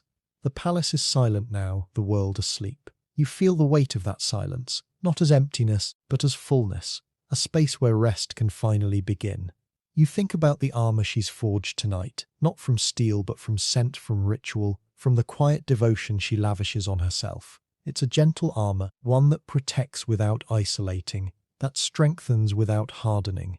And as you let that image cradle you, you feel your own thoughts softening, your breath deepening, your body relaxing into the comfort of the night. You follow Sisi as she steps out of the palace, not through the grand ceremonial gates, but through a small unmarked door tucked away in a quiet corner of the Hofburg grounds. The night air is crisp, carrying the scent of distant rain and the faint, earthy perfume of autumn leaves. She moves with a lightness that belies the weight of the rituals you've witnessed. The 3-hour hair grooming, the corset laced with such care, the olive oil baths and midnight verses. Now all that structure gives way to motion. You walk beside her as she picks up her pace, not with urgency but with purpose, her footsteps soft on the cobblestones, her silhouette dissolving into the shadows of the sleeping city. This is where the final ritual begins, the ritual of leaving. Mainstream historical accounts confirm that in her later years, Sisi became known as the Wandering Empress, spending more time traveling than in Vienna itself. She journeyed to Corfu, where she built the Achilleon Palace as a tribute to her beloved Greek culture, to Hungary, where she felt more at home than in the rigid Viennese court, to the Mediterranean islands, where the sea air and sun offered respite from the grey skies of empire. You feel the shift as you leave the palace behind. The air grows freer, less heavy with expectation. The rituals don't disappear, they travel with her, packed carefully in trunks. The silver-bristled brush, the vials of violet essence, the leather corsets, the handwritten verses. But now they serve a different purpose. They're not just about maintaining an image or coping with grief. They're about creating continuity, a sense of self that remains constant, even as the landscape changes. You notice how Sisi's pace quickens as you reach the outskirts of Vienna, the city lights fading behind you. She walks with the same determined stride you witnessed in the hidden gym, the same rhythm that left her ladies-in-waiting breathless on those famous fast-paced walks through the Prater woods. But now, there's no one to keep up with, no court protocol to observe. It's just her, the road, and the open sky. It's a quirky fringe tidbit that Sisi sometimes travelled incognito, using the pseudonym Countess of Hohenems to avoid the formalities and crowds that accompanied her imperial title. She preferred simple inns to grand hotels, walking tours to carriage processions, seeking the freedom to move without the weight of expectation. You can almost feel that freedom yourself, in the quiet rhythm of your footsteps, in the way the night air fills your lungs without the scent of palace beeswax and rosewater. Historians still argue whether Sisi's constant travel in her later years was a healthy pursuit of freedom and self-discovery, or a form of restless avoidance that prevented her from finding lasting peace. You watch as she pauses on a hill overlooking the city, Vienna spread out below like a constellation of candlelight, and you see it as both. The movement gives her space to breathe, to think, to be Elizabeth rather than Empress. But it also keeps her from putting down roots, from building the stable support system that might have helped her navigate her grief. You think back to the corset laced so carefully in part 2, the structure that held her body in place. Now, you see that structure travelling with her, not as a constraint but as a foundation. The rituals aren't left behind, they're adapted. The hair grooming happens in modest rooms with simple mirrors. The fitness routines are performed in forest clearings or on ship decks. The beauty treatments use local ingredients, olive oil from Greek groves, honey from Hungarian meadows. The rituals evolve, but they remain. You breathe in the cool night air, now carrying the scent of pine from the nearby woods, and feel your own thoughts softening, slowing. You recall the whispered poetry in multiple languages from part 1, the intellectual escape woven into royal preparation. Now, you see that escape as movement itself. When words weren't enough, when grief was too heavy for verse, Sisi could walk, she could ride, she could sail. The physical act of moving became a form of meditation, a way to process emotion through motion. It's a quirky fringe detail that she sometimes composed poetry while walking, dictating lines to a trusted attendant who struggled to keep up with her pace and her thoughts. A mobile writing ritual that turned the landscape into a collaborator. You can almost hear her voice now, soft but steady, weaving verses between breaths, the rhythm of her steps providing the meter. Mainstream history tells us that Sisi was an accomplished equestrian and hiker, known for her endurance and her love of nature. But here, on this quiet road under a star-dusted sky, it feels less about accomplishment and more about connection. When the palace felt suffocating, when court life demanded performances she couldn't always give, Sisi could turn to the natural world, the rustle of leaves, the song of birds, the endless horizon, and find a different kind of audience, one that didn't judge, didn't expect, didn't demand. You watch as she pauses to touch the bark of an ancient oak, her fingers tracing the rough texture with a tenderness that speaks of recognition. She's not just passing through, she's engaging. The ritual of travel isn't about escape, it's about encounter. You think about the later journeys, the Achilleon in Corfu, with its statues of Achilles and views of the Ionian Sea, the gardens of Gudelo in Hungary, where she could ride for hours without encountering a single courtier, the simple guest houses on Greek islands, where she could walk the markets unnoticed. Each destination offered something different, but the ritual remained the same. The early morning grooming, the physical exertion, the quiet moments of reflection, the nighttime writing. The rituals became portable, adaptable, a way to carry home within herself no matter where she went. Historians still argue whether such constant movement ultimately liberated Sisi, or left her perpetually unmoored, searching for a peace that always seemed just beyond the next horizon. You watch as she continues walking, her silhouette graceful against the starlight, and it feels like both. The road offers freedom, yes, but it also demands constant motion. Sometimes the things that free us also keep us from resting. You notice the subtle signs of the approaching dawn, the sky lightening from black to deep blue, the first hints of pink on the eastern horizon, the distant chirp of waking birds. Sisi's pace slows slightly, not from fatigue, but from appreciation. She pauses on a small rise, looking out at the landscape unfolding before her. Rolling hills, scattered farms, the gentle curve of a river catching the first light. You feel that appreciation yourself in this quiet moment as the world wakes up around you. The sensory details ground you in the experience, the cool air on your skin, the soft earth beneath your feet, the scent of dew-kissed grass and distant wood smoke. You recall the violet motifs woven through her day, the sorbet at breakfast, the essence in her bath, the petals scattered on her bed. Now, in this open landscape, they feel like more than preference. They're reminders that beauty isn't confined to palaces. It's everywhere, if you're willing to walk far enough to find it. As the sun begins to rise, painting the sky in soft hues of gold and rose, Sisi turns from the view and continues her journey. The palace is far behind now, a memory rather than a presence. You walk beside her, feeling the gentle rhythm of the road, the steady beat of your own heart matching her pace. You think about the journey so far in part 4, the shadows of the Habsburg crown, the personal tragedies that shaped her days, the beauty armor forged against grief, and now this final ritual of movement as freedom. Each act a layer, each moment a step deeper into the private world of an empress, who used every tool at her disposal, hair, corset, scent, skincare, poetry, travel, to navigate a life of extraordinary pressure and profound loss. You breathe in the morning air, now carrying the promise of a new day, and feel your own thoughts softening, slowing. The weight of Sisi's story isn't heavy. It's gentle like the first light of dawn.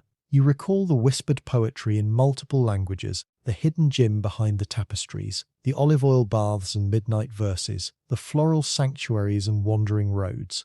Each ritual a testament to the power of small intentional acts to create meaning, to preserve self, to find peace in the midst of chaos. And you, drifting along with her, feel that peace settling over you too, a soft, reassuring presence that guides you toward the edge of sleep. The road stretches ahead, inviting, endless. Sisi walks on, her silhouette growing smaller against the brightening sky, but the rhythm of her steps remains with you, a gentle pulse in the quiet of the morning. You understand now that for Sisi, travel wasn't just about seeing new places, it was about carrying herself, rituals, memories, grief, hope, into spaces where she could breathe. The ultimate ritual wasn't the grooming or the corset or the poetry. It was the courage to keep moving, to keep seeking, to keep creating beauty in a world that often felt broken. And as you let that understanding cradle you, you feel your own thoughts softening, your breath deepening, your body relaxing into the comfort of the journey's end. You keep walking with her in the cool morning light, the cobblestones soft beneath your steps, but the landscape begins to blur, shifting from the 19th century road to something more immediate, more familiar. You're still breathing in that pine-scented air, but now it mingles with the faint, papery smell of archival boxes, the quiet hum of climate-controlled display cases, the gentle shuffle of visitors moving slowly across polished museum floors. The journey hasn't ended. It's simply changed form. You step out of the palace grounds and into the present day, where the empress who walked away from courtly expectation never truly left the public imagination.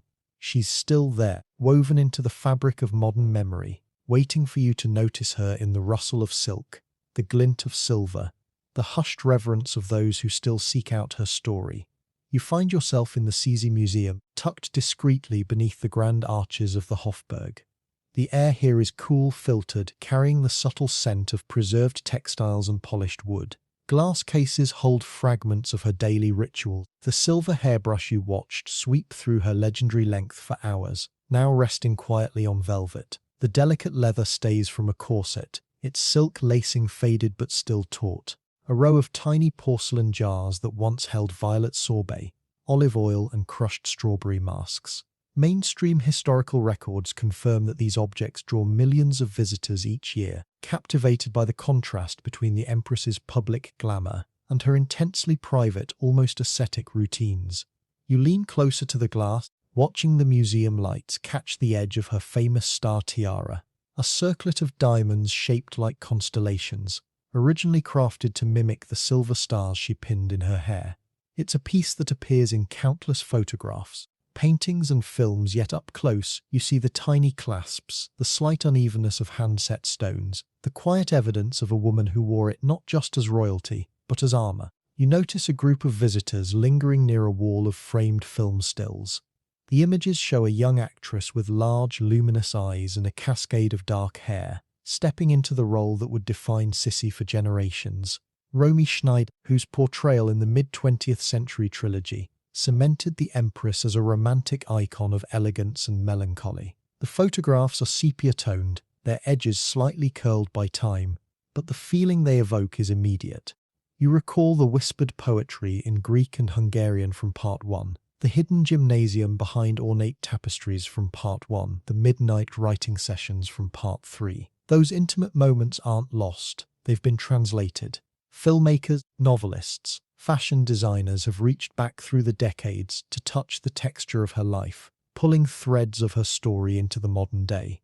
It's a quirky, fringe tidbit that fans still leave fresh violet blossoms at the foot of her statues in Vienna and Budapest, sometimes accompanied by handwritten notes or locks of their own hair. A quiet, living tradition that echoes the very flowers she carried with her through court corridors, bathing chambers, and solitary walks. You watch as a young woman in a velvet coat gently places a small bunch of violets on a marble ledge, steps back, and simply breathes. The gesture is so simple, so timeless, that you feel the centuries collapse into a single shared moment. Historians still argue whether the modern fascination with Sisi is a genuine engagement with her historical complexity, or a cultural projection that smooths her contradictions into palatable myth.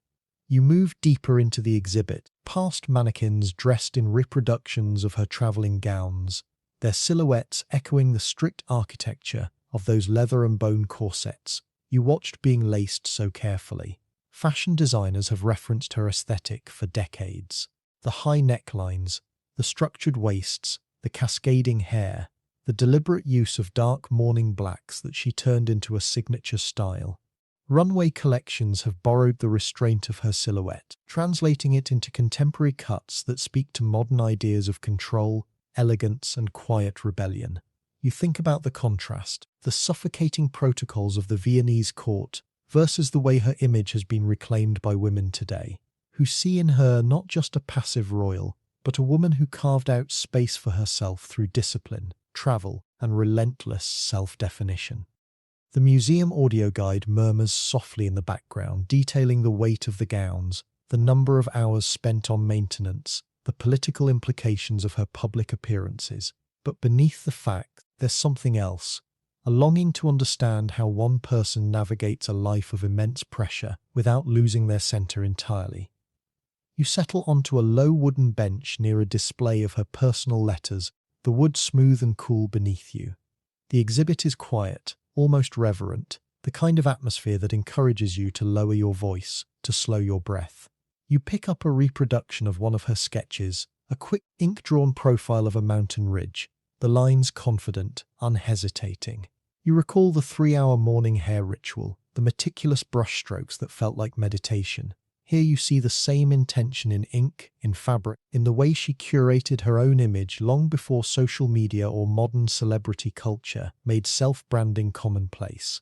Sisi understood, perhaps instinctively, that how you present yourself to the world is a form of language. She spoke it in violet-scented water, in the tight pull of a silk corset lace, in the deliberate pace of a solitary walk through foreign woods.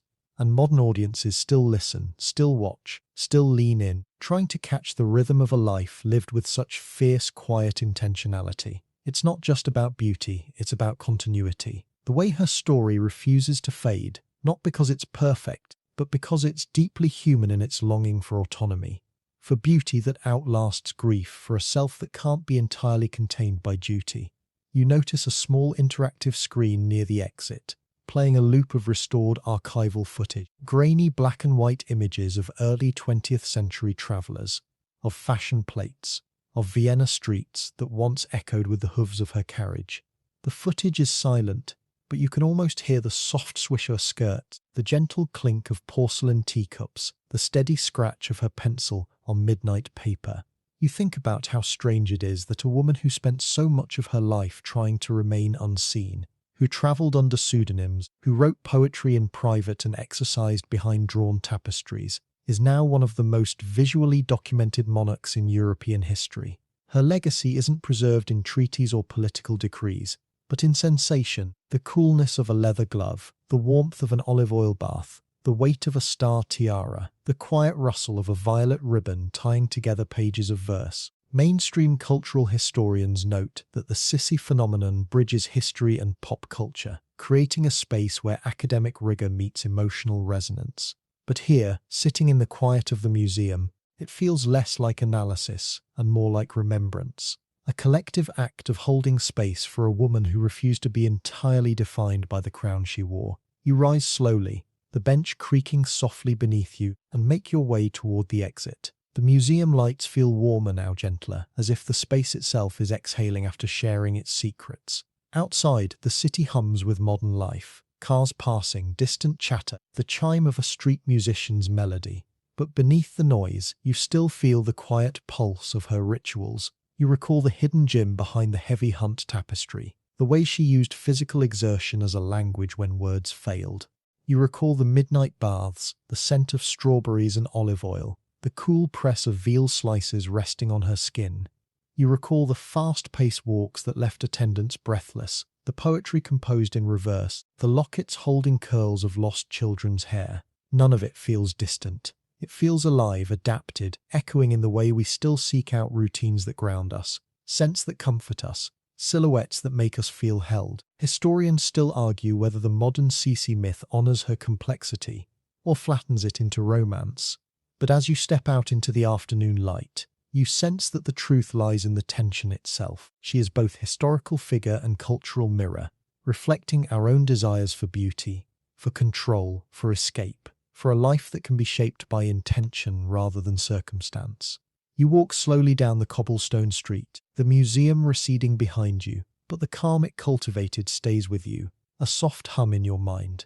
The journey hasn't ended, it's merely shifted from her world to yours. You carry the violet-scented air, the weight of the silver brush, the gentle pressure of laced stays, the quiet dignity of a woman who kept moving even when the world asked her to stand still.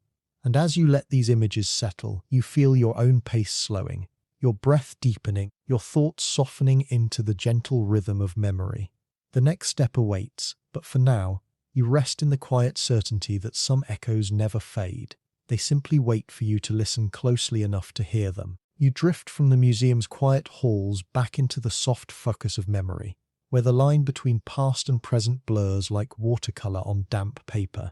The scent of preserved textiles fades, replaced by that familiar blend of violet and olive oil, and you find yourself once again in the candlelit intimacy of Sisi's private chambers. But something has shifted. The rituals you've witnessed, the 3-hour hair grooming, the corset laced with such precision, the midnight poetry sessions, now feel different, weighted with a new layer of meaning. You settle into the plush armchair by the window, the velvet cushion yielding beneath you, and watch as she stands before the mirror, not just preparing for the day, but fortifying herself against a world that has asked her to endure more than any one person should. You notice how her hands move with even greater deliberation now, each stroke of the silver-bristled brush through her legendary hair, feeling less like maintenance and more like incantation. Mainstream historical accounts confirm that Sisi's obsession with preserving her youth intensified dramatically after the personal tragedies that marked her later years, particularly the death of her son Rudolf at Mayerling in 1889. She believed that maintaining her appearance was not merely a personal preference, but a form of resistance, a way to assert control over at least one aspect of a life where so much had been taken from her. You watch as she pauses, brushing a strand of hair behind her ear, and you see it now. The ritual isn't vanity, it's alchemy. Each drop of violet-scented water, each careful braid is a spell cast against time itself, a quiet declaration that grief will not have the final word. You think back to the corset laced so carefully in part 2, the leather and bone that shaped her silhouette to a famous 19.5 inches. Now you see that structure differently. It wasn't just about achieving a particular waistline. It was about creating a boundary, a physical manifestation of the emotional armor she needed to face a world that kept demanding more than she could give. When loss threatened to unravel her, when the weight of dynastic expectation felt unbearable, Sisi could turn to her rituals, The hair grooming, the fitness routines, the beauty treatments, and for a few hours at least, she could dictate the terms. It's a quirky, fringe tidbit that she sometimes had her face masks infused with powdered moonstone, believing the luminous particles would not only brighten her complexion but also reflect the evil eye of misfortune away from her soul.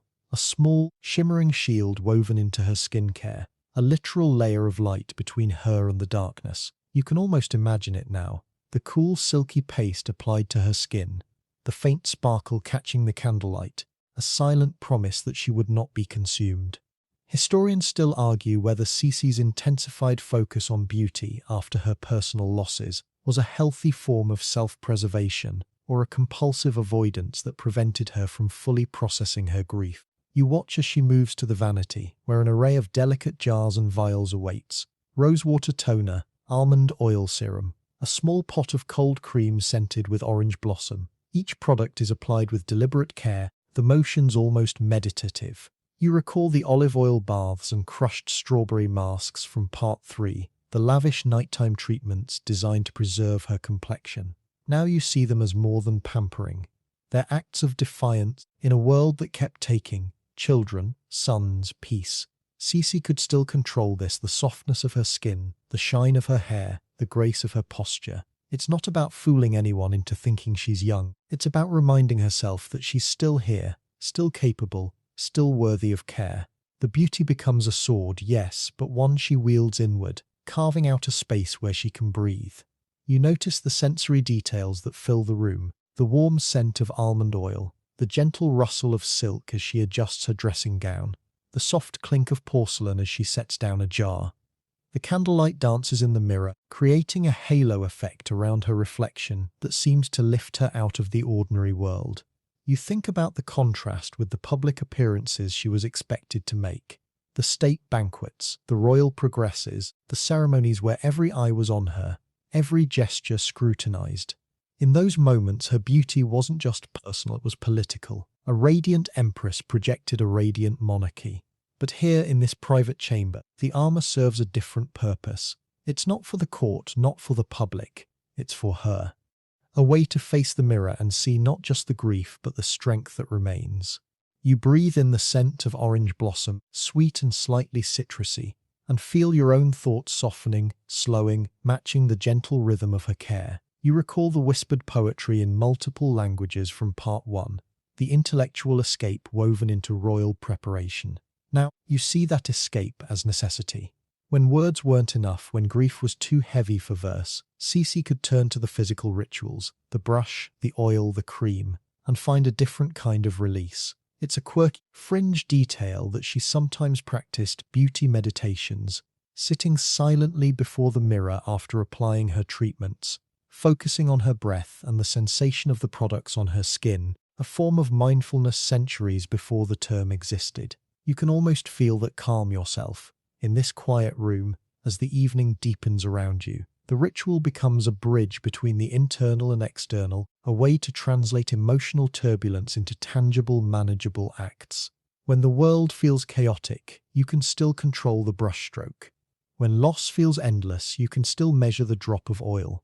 When the future feels uncertain, you can still perfect the braid. Mainstream history tells us that Sisi was known for her meticulous attention to detail in her beauty regimen, often rejecting the harsher cosmetics of her era in favor of natural ingredients and gentle techniques. But here, in this private moment, it feels less about technique and more about intention. Each product, each motion is a small act of self-affirmation. When the world says you are defined by your losses, your rituals say, I am also defined by my care, my discipline, my devotion to myself. You watch as Sisi finishes her skincare, patting her face gently with a soft linen cloth, and you see the satisfaction in her eyes. Not pride exactly, but acknowledgement. She has tended to herself. For now, that's enough. You think about the later years of Sisi's life when she travelled extensively, often incognito, seeking solace in movement, in nature, in distance from the court. You recall the hidden gym behind the tapestries from Part 1, the rigorous physical conditioning that kept her strong. Now, you see that strength as more than physical. It's emotional resilience, forged in the quiet hours of ritual, in the repetitive, comforting acts of self-care. When grief threatened to anchor her to the past, her rituals gave her wings. They reminded her that she could still move, still change, still create beauty in a world that often felt broken. You notice the subtle signs of the late hour, the candles burning lower, their flames dancing in the gentle breeze from the window, the moonlight shifting across the floor, marking the passage of time, the distant chime of a palace clock signaling the approach of midnight. Sisi moves to the window, looking out at the quiet gardens below, now bathed in silver light. You think about the journey so far in Part 5, the echoes in modern memory, the way her story continues to captivate. And now this exploration of youth as shield, beauty as sword, each ritual a layer, each moment a step deeper into the private world of an empress who used every tool at her disposal, hair, corset, scent, skincare, to navigate a life of extraordinary pressure and profound loss. Historians still argue whether such intense focus on appearance ultimately empowered Sisi or trapped her in an impossible standard of perfection. You watch as she stands, smoothing her dressing gown, her silhouette impeccable in the candlelight, and it feels like both. The armor protects, yes, but it also weighs. Sometimes, the things that shield us also confine us. You breathe in the cool night air that drifts through the open window, carrying with it the faint scent of damp earth and night-blooming jasmine.